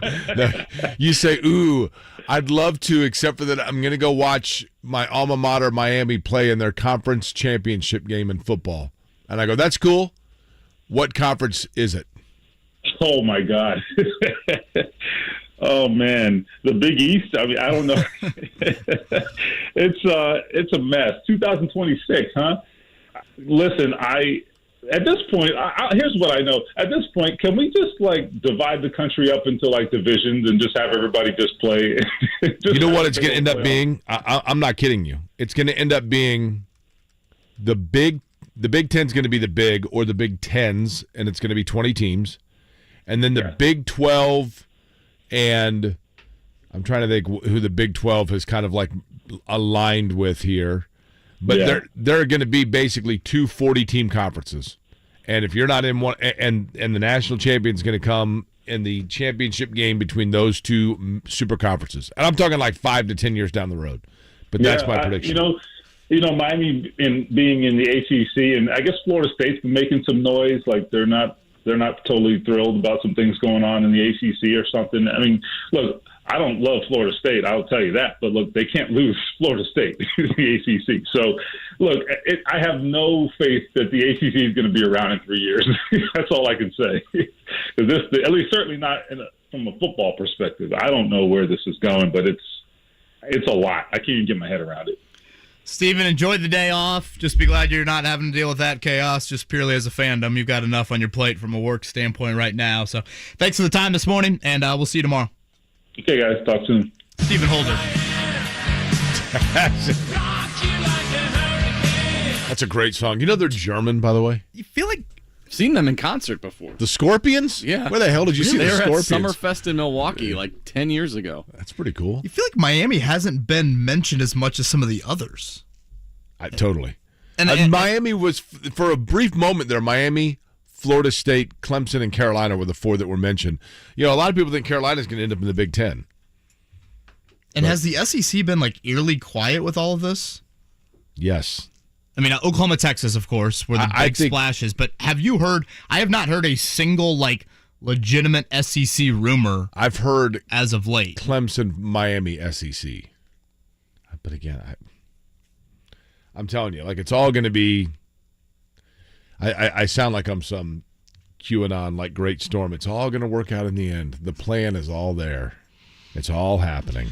Quite the way to end the segment. We'll chat some Colts here coming up. I promise you we will talk some Colts here coming up. It didn't happen. It will. Things are constantly changing. The 9 o'clock hour. He is, of course, Jake Query. I'm Kevin Bowen. Mark Dykton. All a plan. On a beautiful Wednesday, Kevin and Query, 93.5, 107.5 The Fan.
Kevin and Query on 93.5 and 107.5. The Fan. Kevin, I'm going to ask you a 1 to 10 question. You ready? Yeah. Mm-hmm. On a scale of 1 to 10, how serious do you take the possibilities that the Colts would sign Kareem Hunt? I mean, I think if you're bringing the guy in for a visit, and if you base this off of Diana Rossini, ESPN's report yesterday, that the Colts called the Hunt camp and said, hey, man, we'll offer you more money, and he left New Orleans very abruptly once he heard that information, boy, I would think it's, 7, 8. If you're willing to bring a guy in for a visit, I'd say there is an element of you're willing to sign him. I don't know, maybe you want to look him in the eye, maybe you want to chat with him. Obviously, how old is he? Is he 28, 29, something like that? 29. Obviously he's a 29-year-old running back, so I would think you'd want to get your own eyes on him from a physical standpoint, but it would be a very, very, very hard sell for me, and I would be extremely critical of it. And that's not because I dislike the Colts. It's not because I dislike, I don't know Chris Ballard. I mean, but or for that matter, Jim Irsay. I have a great appreciation for a lot of things about Jim Irsay. But the reality is this. Every team, Kevin, every team. You talk to fans, you go to an Arizona Diamondbacks game. You go to a Winnipeg Jets game. You go to a Atlanta Hawks game, and you ask the fans, what do you like about your franchise? Well, aside from the fact that my dad rooted for me, yada, yada, yada.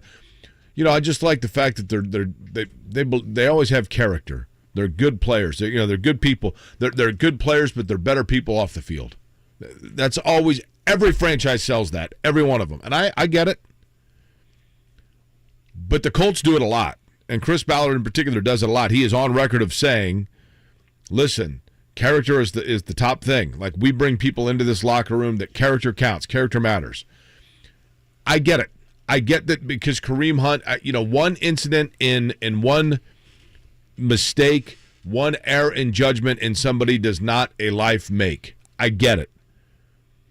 But there is a video of Kareem Hunt physically assaulting a woman and kicking her while she's on the ground in a hotel room.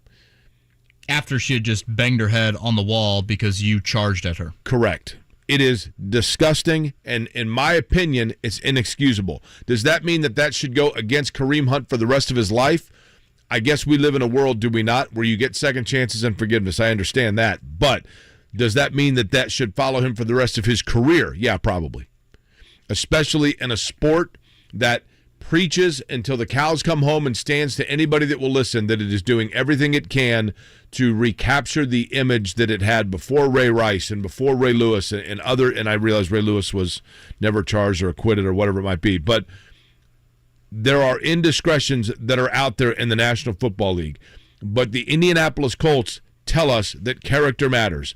If character matters, then the Kansas City Chiefs, the team where Chris Ballard worked when Kareem Hunt had yet to become, matter of fact, I take that back, as a rookie, he led the league in rushing, and yet the Kansas City Chiefs, that video was enough for Kansas City to instantaneously, without hesitation, part ways with them and say, we don't want you around our franchise.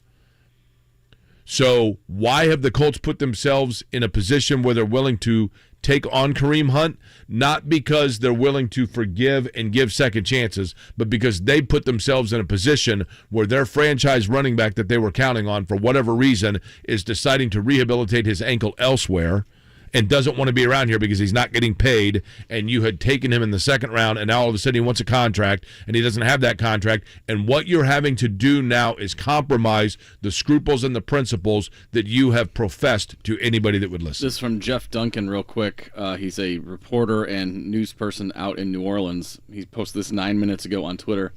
I'm told the amount of guaranteed money was the difference between the Saints and Colts offers for Kareem Hunt. The total amounts were similar, but the Saints deal was backloaded with incentives. Money wasn't the issue.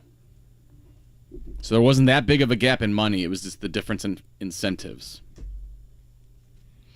I said this in the opening segment, and I'll continue to say it again in regards to Hunt. I mean, the Colts were embarrassing enough off the field last year, compounding it by signing a guy that beats up women. It's bad look. Bad look is honestly putting it at such a low totem pole, Jake. I mean, it'd be such a pathetic move by Chris Ballard and Jim Irsay. I mean, Jim Irsay with three. Imagine one of your three daughters is that woman on the ground as Kareem Hunt is kicking her.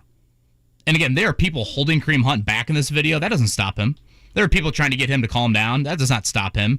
The rage in him to charge at her, again, hitting her head on the wall. And then, in typical famous person versus 19-year-old woman, you lawyer up and you're able to continue your NFL career. Jake, we've watched the NFL for a long time. You got to do something pretty darn bad to be suspended by the NFL for 8 games. Correct. Bingo. Kareem Hunt, suspended by the NFL for 8 games. He lied to the Chiefs originally. No one is forcing you to sign him. No one is forcing you to work him out. There are a lot of running backs on the streets right now. And again, if we want to talk about Kareem Hunt as a football player, it's not like his career is on this trajectory of going in the right direction. And I know that's maybe not even worthy of the discussion, but it's not like you are signing Saquon Barkley here. I mean, they already have one player, Kevin, that is going to miss 3 games because of a league or penalty for an off-season fight in a hotel. Yeah. I mean, that guy needs a roommate. He needs somebody to hang out with. Yeah, for those unfamiliar with that story, we'll see if he makes the team. But yes, he is right now on their roster. Chris Lamont's cornerback. He was with the Alvin Kamara incident in Vegas as well from earlier this year where they beat up, I believe it was another male. And yeah, he has been suspended. He can still participate in camp right now, suspended for 3 games. And, Alex asked us earlier, Jake, and to be fair to Alex, he certainly clarified with the statement of, what Kareem Hunt did was disgusting and never should have happened and all of that. He then added as well, he didn't have a record of that prior to the incident and hasn't had another one. So at what point do we agree that people deserve a second chance? I'll raise my hand, Jake. I apologize if my moral compass should be better and should have more remorse and should honor a second chance. When I see the video of another man attacking a woman like that, I draw the line and say, you don't need a second chance to play football in the NFL for the Indianapolis Colts. That's my thought. Again, no one is forcing the Colts to do any of this. Kareem Hunt can still live his life, certainly. But if you're going to stand up and have all this character and that's it. In X amount of years, you're going to be run by 3 daughters. What? Here's my thought, okay? It's this simple. The Indianapolis Colts have, more often than not, when they discuss personnel issues, they profess their priority of character and discipline within a player on and off the field being one of the first things to which they look. And for the most part, they have backed that up. Fine. And appreciated. But if they go and sign a player that a lot of teams, not all, but seemingly a lot of teams have stayed away from, and a player that the NFL determined was involved in something that deemed being suspended for half a season, and it is against a woman. There are a few things that are more egregious and disgusting that you can see, and in particular, visible evidence of it, than a man using his physical strength and brute to overpower and injure a woman. There's no self-defense there, by the way. This was Kareem Hunt attacking her. Correct. So, if the Colts decide that from a football schematic X's and O's standpoint, it is in their best interest to take advantage of his available service, that is their absolute right as a football franchise. But in doing so, they are 100% compromising their own integrity in professing to people that character is the first thing they look at. They are then no longer a franchise that you can trust what they say to you. It's that simple. And if they want to make that decision to put on the football field a team that has a better chance of winning games, that is absolutely their business prerogative. And it's the business prerogative of other people to say, since you decided to make that move after telling me that character counts, I have decided that I don't believe anything you say. It's just kind of wild to me that Chris Ballard would even entertain this. Like, wasn't the on-field product embarrassing enough for your franchise, and now you're potentially going to bring this upon yourself? For a guy that averaged, Mark, can you look that up? What did Kareem Hunt average yards per carry last year? I want to say it was like 3.8. Again, I feel bad almost bringing his football card into it. But, like, if you're willing to do that, what else are you willing to do? Yeah, he had 123 carries last season for 468 yards, an average of 3.8 yards per carry, 3 touchdowns. You know, it kind of goes back to, Jake. They painted themselves into that corner to an extent, though. You remember the pass rusher they had late last season who they cut for, like, breaking curfew? Odeniabo. Yeah. Remember that name? Yeah. He was a nice player for him last season. He was probably one of the few individual bright spots. So what you're saying, potentially by signing Kareem Hunt, is you're saying, you beat a woman, you can play football. You break curfew, you can't play for us. Right. I mean, what the I mean, not to... Well, again, I go back to, apparently character only matters depending on how central a character you are on the roster. But again, and again, I don't want to compare Hunt's actions to Deshaun Watson's actions. Jake, they wanted to go after Deshaun Watson. They wanted to pursue him 1,000%. They wanted to go after him. They thought time would cure all. They thought winning would cure all. They thought the story would eventually get swept under the rug. If the Houston Texans were in the AFC South, I think they would have tried to very aggressively go after Deshaun Watson. You think so? 1,000%. 1,000%. You don't think the daughters would have had something to say about it?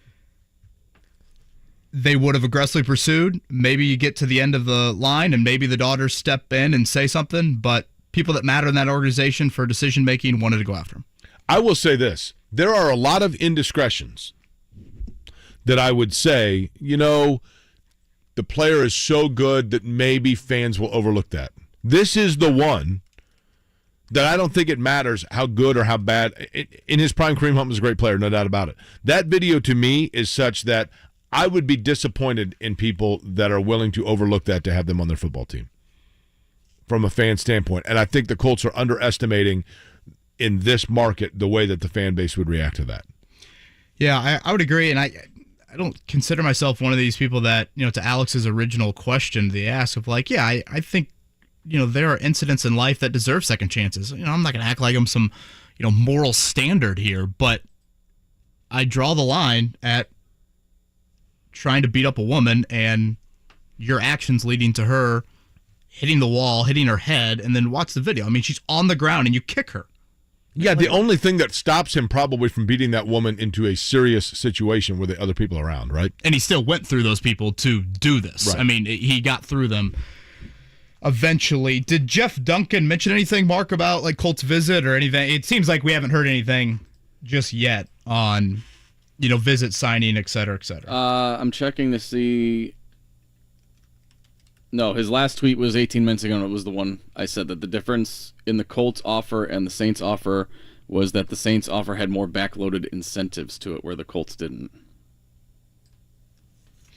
Yesterday at Colts practice, them going after running backs right now, that certainly makes sense. Yesterday at practice, they did not have a single running back participate who was on the football team last year. They had 4 healthy running backs yesterday. One was on the couch last week. One has 2 NFL carries, and the other 2 guys are an undrafted rookie and a 5th-round pick. I like the guy that was on the couch. Kenyon Drake. He probably was working out, to be fair, but was not on. Gives hope for all of us. Not on a roster. Are you a couch guy? Do you lay on the couch? I do, yeah. A recliner. Are you more of a couch or recliner? No, we do not have a recliner. I've seen your recliner via Zoom. And it looks like a very nice one. It looks like one that's almost molded your body. Totally. I have a recliner that I've had for a long time, and then I have a soft leather one, and then just like an old-fashioned lazy boy recliner, which is the best. Now, for our audience that is unfamiliar, will you fill them in on your endeavors tonight? Tonight, as a matter of fact, coming up here in about 5.5 hours or so, I will be leaving with my buddy Michael Weir, who is the lead singer of The Elect. If you've never seen The Elect perform locally, especially at the Rathskeller, it is the best. We are going up to Wrigley to see Bruce Springsteen in Chicago. I am, on a scale of 1 to 10, 10 being diehard, my Bruce Springsteen fandom, I'd say it's more of an appreciation for him, would be like maybe a 6. But I've always heard that he's a fabulous performer. I, realize that he's getting up there in age, and I've always wanted to see him. So I called Michael, and I'm like, hey, you want to go? So we decided we bought 2 tickets, and we're going to drive up tonight and go. And then Bob Kravitz apparently is a huge Springsteen fan. So Kravitz is like, hey, I'll go. And I said, well, Bob, I already bought 2 tickets for Michael and I, but if you want to buy one near our section. So Kravitz wrote me back and said, hey, I did go online and buy one near your section, so I'm good. So we are picking up Bob on the way, and we're going to go up into Wrigleyville and probably have dinner and grab a beer and go watch The Boss and then drive back. First night of his tour, too. That's a pretty big Is it really? Yeah, first of his U.S. leg, yeah. Is it really? Uh-huh. Okay. No MegaBus? No MegaBus. They still do that? I always feel like it flips over. It does seem like the only time you hear about the MegaBus, it's like it took 17 hours from Chattanooga to Louisville on the MegaBus. The bathroom stopped working. There goes that endorsement. We had no water. Now, that happened to Dave Matthews, their MegaBus. Well, they didn't run out of water. They dumped their water on everybody else. That anniversary was 2 days ago, wasn't it? Why is this rain yellow? What's going on here? That was not that. It was a mudslide. No. Oh, my God. I'm just saying. You know what I mean? So, Mark, you and I up there at Colts practice tomorrow? Yep. Yeah, should be fun. Getting up bright and early. 10 a.m. start time for Colts practice, just an hour-long session.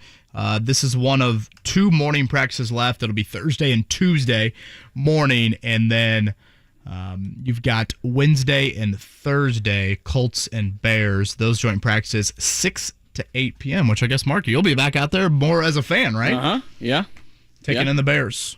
Where healthy for the Bears right now? I am curious, like I've heard the offense has had their ups and downs days, like most teams. I've heard that their defense has been looking very good. Their back. Everybody says that. Their Every back team. 7 has been outstanding. Every team's like, the linebackers flying around making plays. Defense looks great. Jaquan Brisker, second-year guy, has been outstanding, they said. Something that I mentioned to Rick Venturi when we had him on yesterday, but I do think it's worth watching this Saturday, and particularly this joint practice. Obviously, not everything that happens in a preseason game, means, okay, this is exactly going to be the story that we see during the season. And same thing with the joint practices. But I think last year you saw in that preseason opener, Frank Reich played his starters in the preseason opener. Buffalo did not. Probably makes sense when you consider the 2 teams. Buffalo was coming off a pretty good year. Their starters are pretty accomplished in the league. The Colts were coming off a very poor end to the previous season. They haven't won, still haven't won, a season opener in now, I guess it's a decade, right? When you factor in those things, Frank Reich wanted to play his starters. So he played them for a couple series in Buffalo. And the Colts got handled, particularly in the trenches offensively. And that was their starting offensive line. And then the joint practices happened that next week with the Lions. They came to Grand Park, and that Detroit defensive line group had their way with the Colts offensive line. And, hindsight, of course, is super 2020. That ended up being a precursor to the entire season. And one of the biggest storylines of last season was the just sheer disappointment in your offensive line play. So, as we look at it Saturday afternoon, as we look at the joint practices next week, again, not all of it is 1,000% gospel to what's going to happen in the season. But last year, your biggest issue was seen in that preseason opener and those joint practices. Well, you guys talked about that yesterday, right? I mean, Venturi said that right away, right? Like, they got manhandled last year. Oh, you had some pressure issues, some short yardage issues in Buffalo. You had a false start and a 4th and 1. Just even the practices, little things, right? and especially the joint practices with the Lions. So I do think when you hear, I know it sounds a lot like coach speak about how much coaches look forward to the joint practices and feel like they are good evaluations. I think there is some evidence of that. By the way, it does, he didn't say this outright We'll see if he offers an answer tomorrow. It sounds like Shane Steichen is going to play some starters coming up on Saturday. Remember, only 3 preseason games now. We've gone from 4 to 3. Thank the Lord. Mark, if someone were to buy for you as a Bears fan, if someone were to say to you, we're going to get you a Bears sweatshirt, would you, if you got to design it, which logo would you go with? The Roaring Bear or the letter C? Probably the Roaring Bear. If it's just a T-shirt, it stands out more. Probably that one. Have they ever done helmets with the Roaring Bear on it? No, I wish they would. I think that'd be a great alternate idea. I mean, it's a great look. The Roaring Bear is great, right? Yeah. Do that one. What's the Bears over-under, Mark? I want to say it's Okay, here we go. 6.5. Oh, I hope it's higher than that. It is a 17-game season. 7.5. 7.5. Kev, do you have a guess? Yeah, I'd probably hover right around that.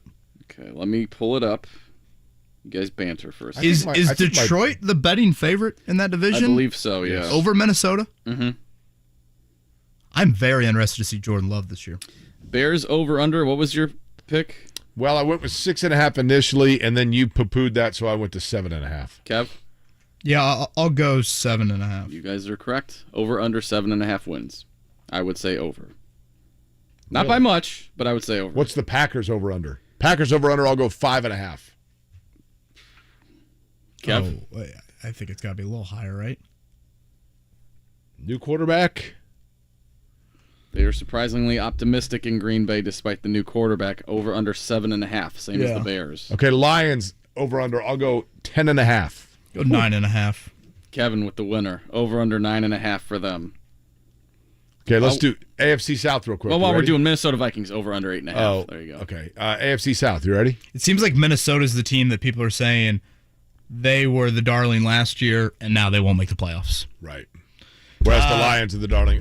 Tennessee, 10.5 for Tennessee. Oh, Kev? 7.5, 8.5.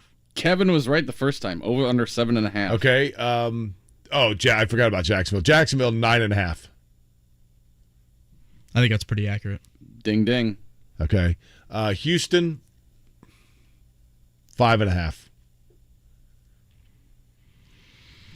Yeah, that it was either that or 4.5 for me. 6.5. Really? Yeah. No, it's because I get the Colts twice. Colts. Same, same as the Texans. 6.5.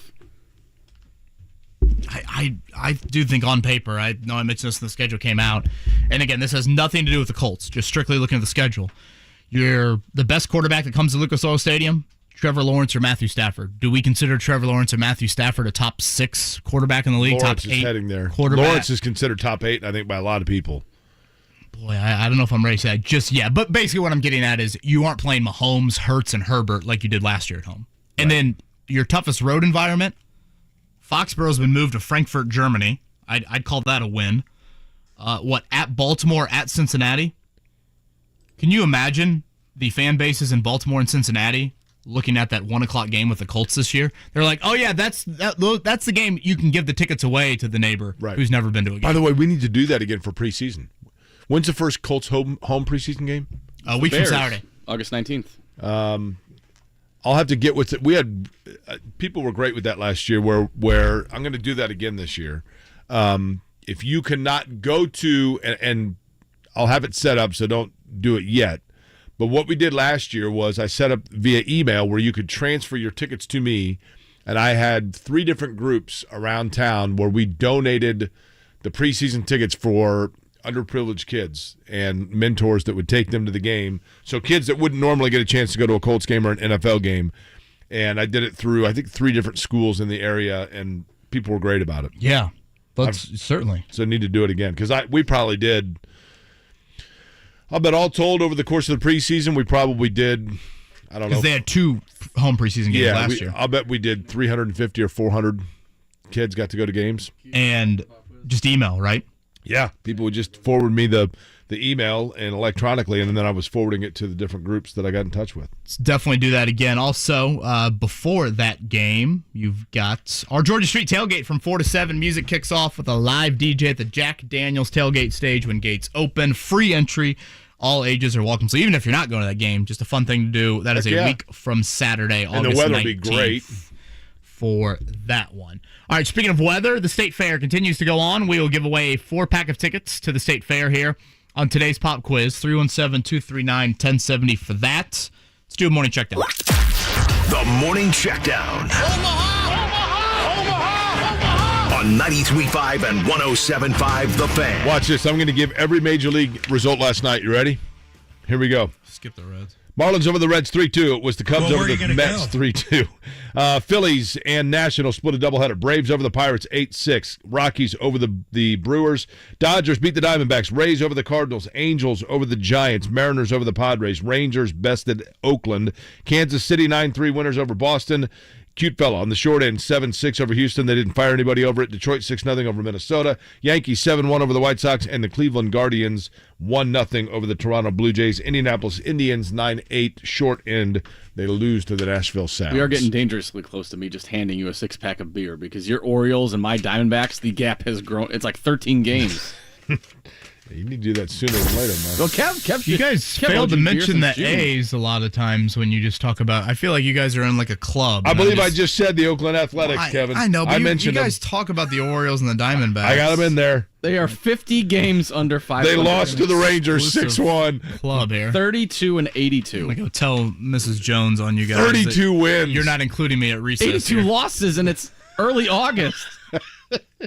Day game for the Reds today. Johnny Cueto on the mound for the Marlins. Cubs are at night. Brewers day game as well. Again, 1.5 back. The Brewers and the Reds and the Cubs. Fever loss last night to the Sparks. Are they tanking for Caitlin Clark?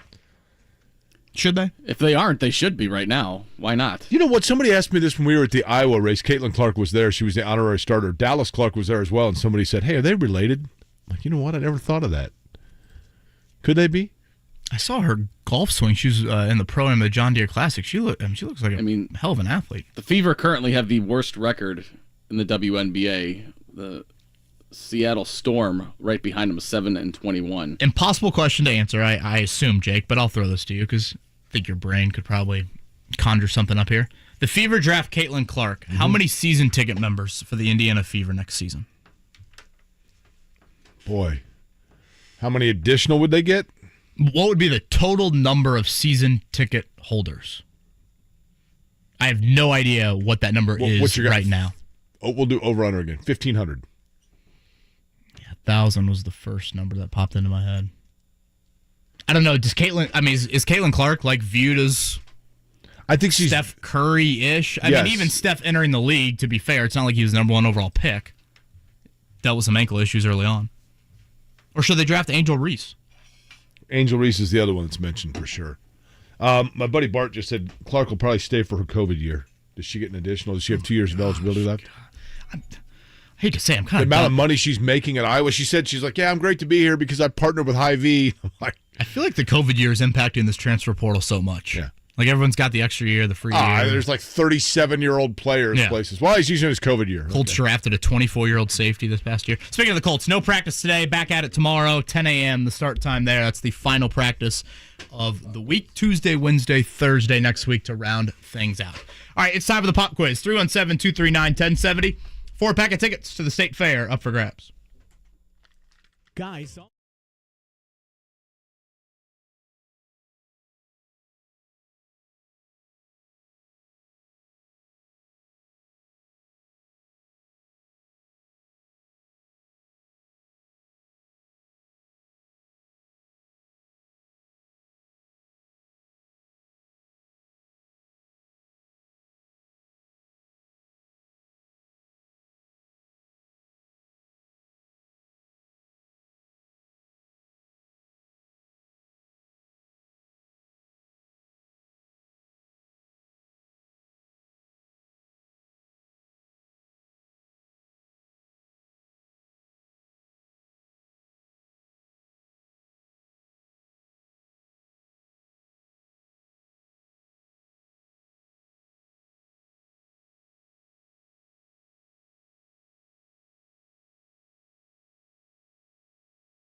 Home of the Indianapolis Colts. Have you studied? Can you handle the pressure? Sharpen your pencils. It's time for the Pop Quiz with Kevin and Query. Brought to you by Jiffy Lube, Indiana's favorite oil change since 1985. All right, 4-pack of tickets to the State Fair. We've been doing that here for the last couple of weeks on the Pop Quiz. Have you taken a gander at it? I have not yet. Scotty, difficulty 1 to 10? Scotty says an 8. When Scotty says an 8, that usually means impossible. Why, though? Why 8? Why so tough? And I'm looking at it. This might be like the shortest asking question pop quiz we've had. Good. In a while here. But yeah, now I'm scrolling through the answers. I'm like, dear Lord. At least I get the 4-pack to the State Fair. Number 1 through 8, Jake? I'm going to go with number 3. Number 3, Jake's favorite number. That's right. Maybe the number of encore songs from... How many people traveling in the car with you today? The boss tonight? Nice, yeah. Who we got, Mark?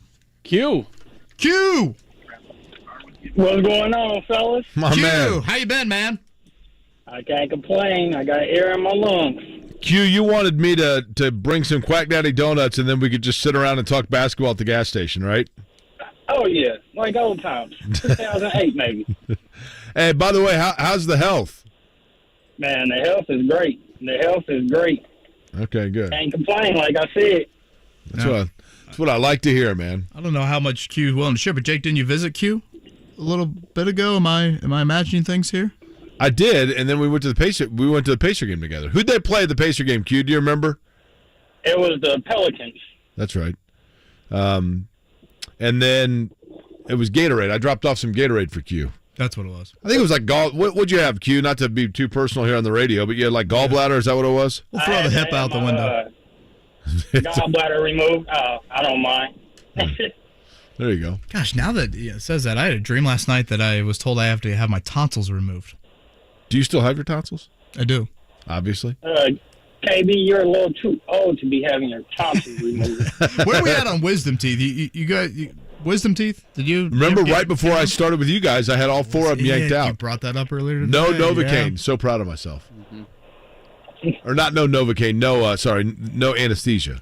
Picturing the teeth right next to the cologne. Oh, I have on his desk there. I have the photo here somewhere. I'll bring it up. Q, congrats on the 4-pack of tickets. Appreciate you calling, and good luck. Jake, you want to throw number 1 at Q? All right, here we go. Question number 1 for you, Q. Think about Kevin and I. That'll help you out here. Which Major League Baseball team has recorded the most home runs by a rookie this season? The Rangers, the Diamondbacks, the Orioles, or the Reds?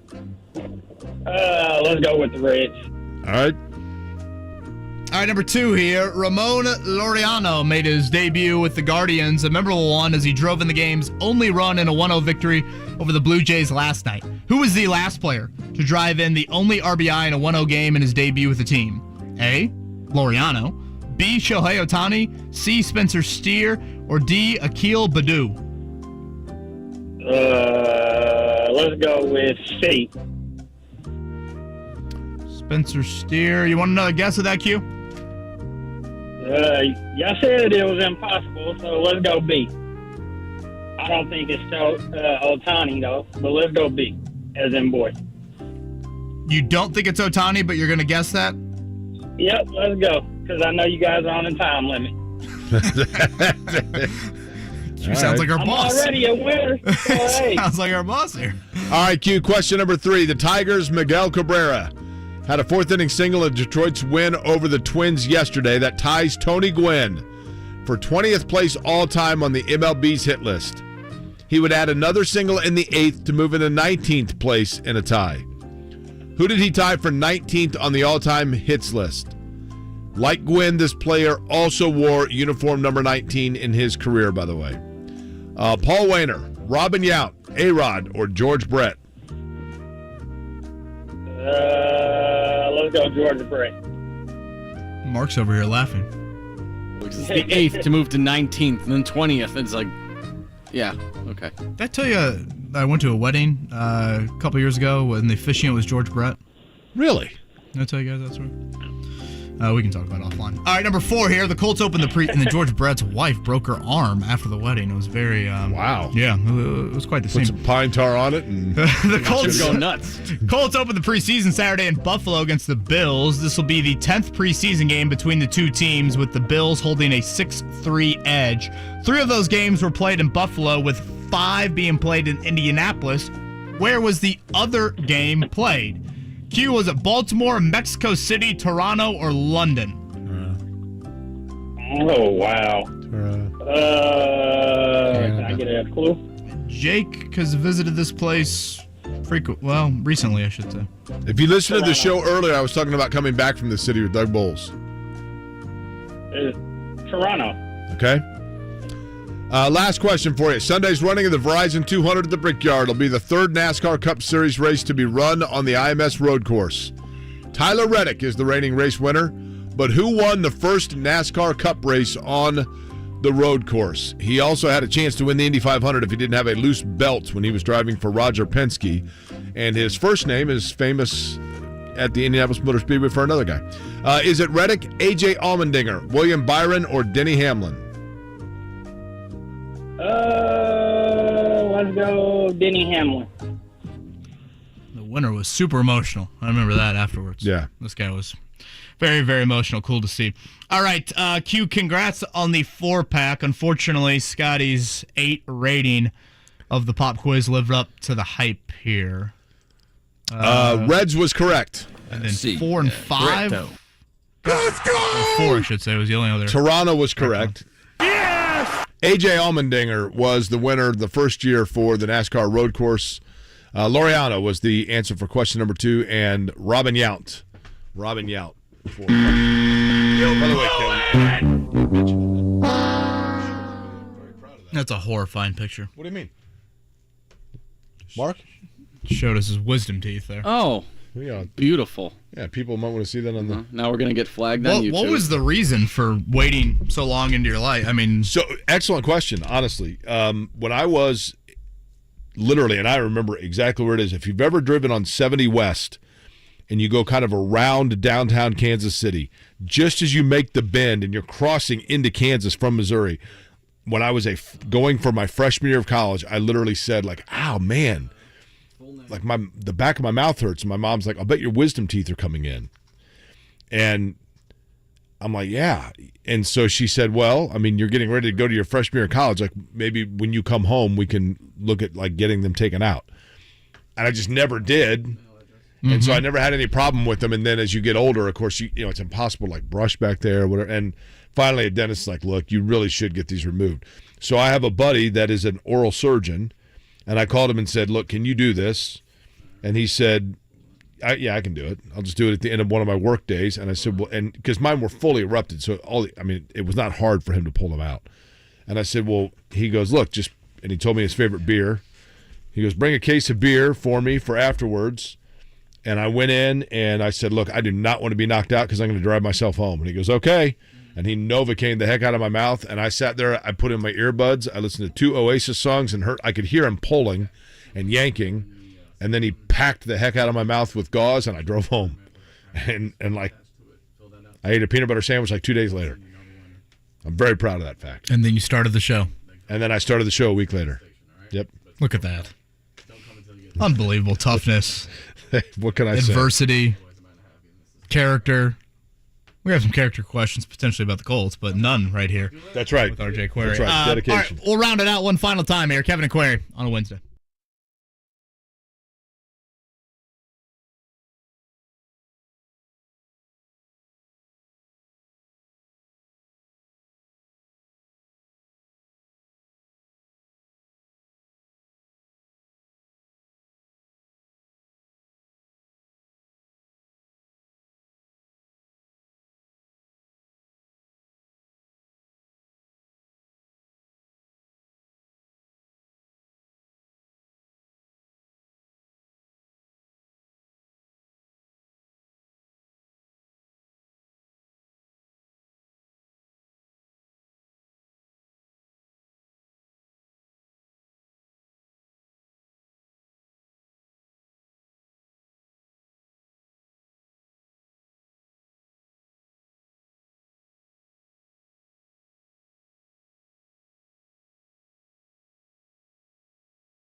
Kevin and Query on 93.5 and 107.5. The Fan.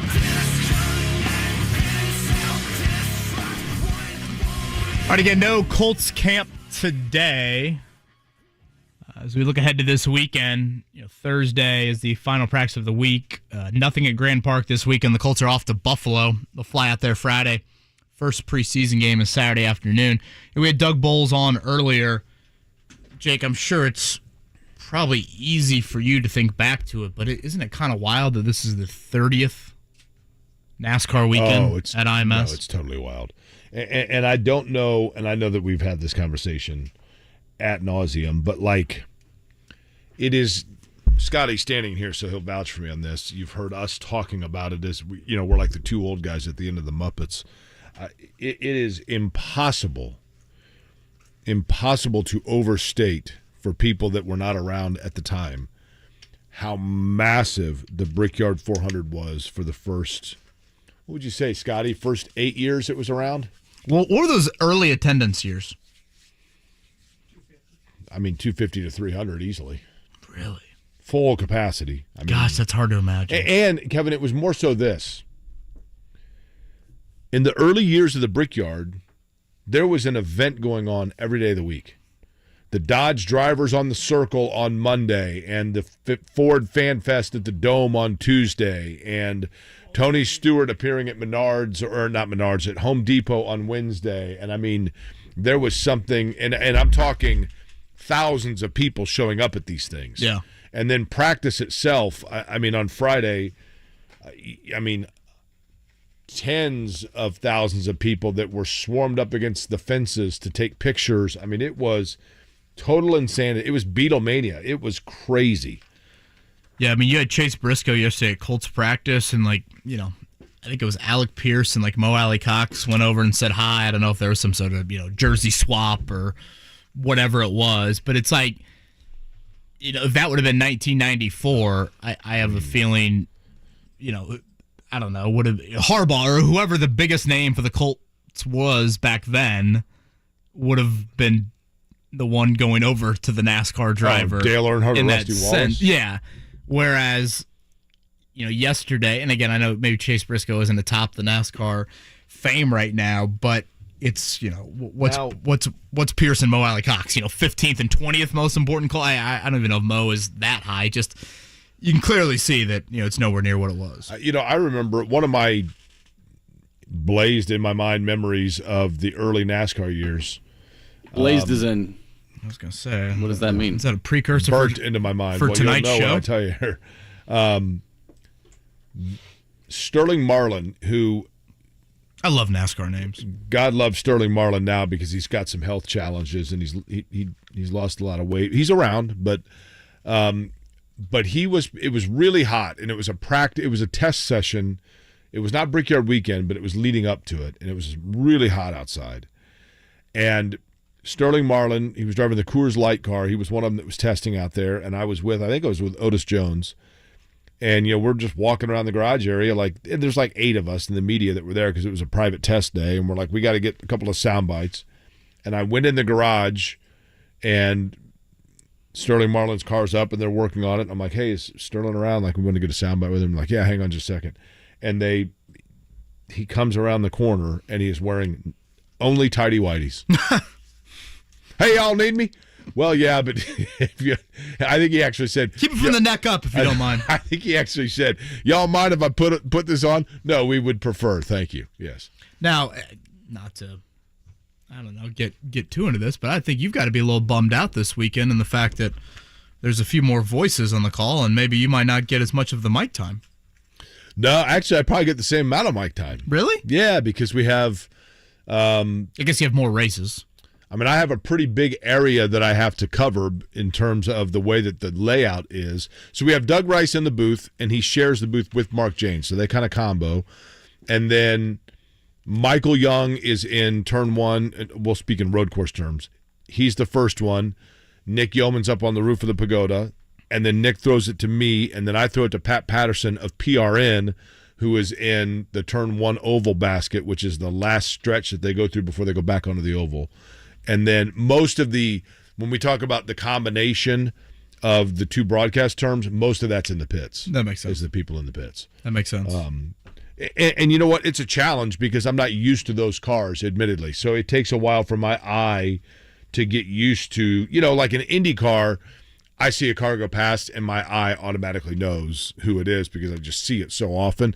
And that's not the case with NASCAR. Right. So it's always... And there's more of them. And I will say, every single time that I'm getting ready to go into one of those races, I think to myself, I don't think I can do this. Like, I can't do this. Like, I don't have it.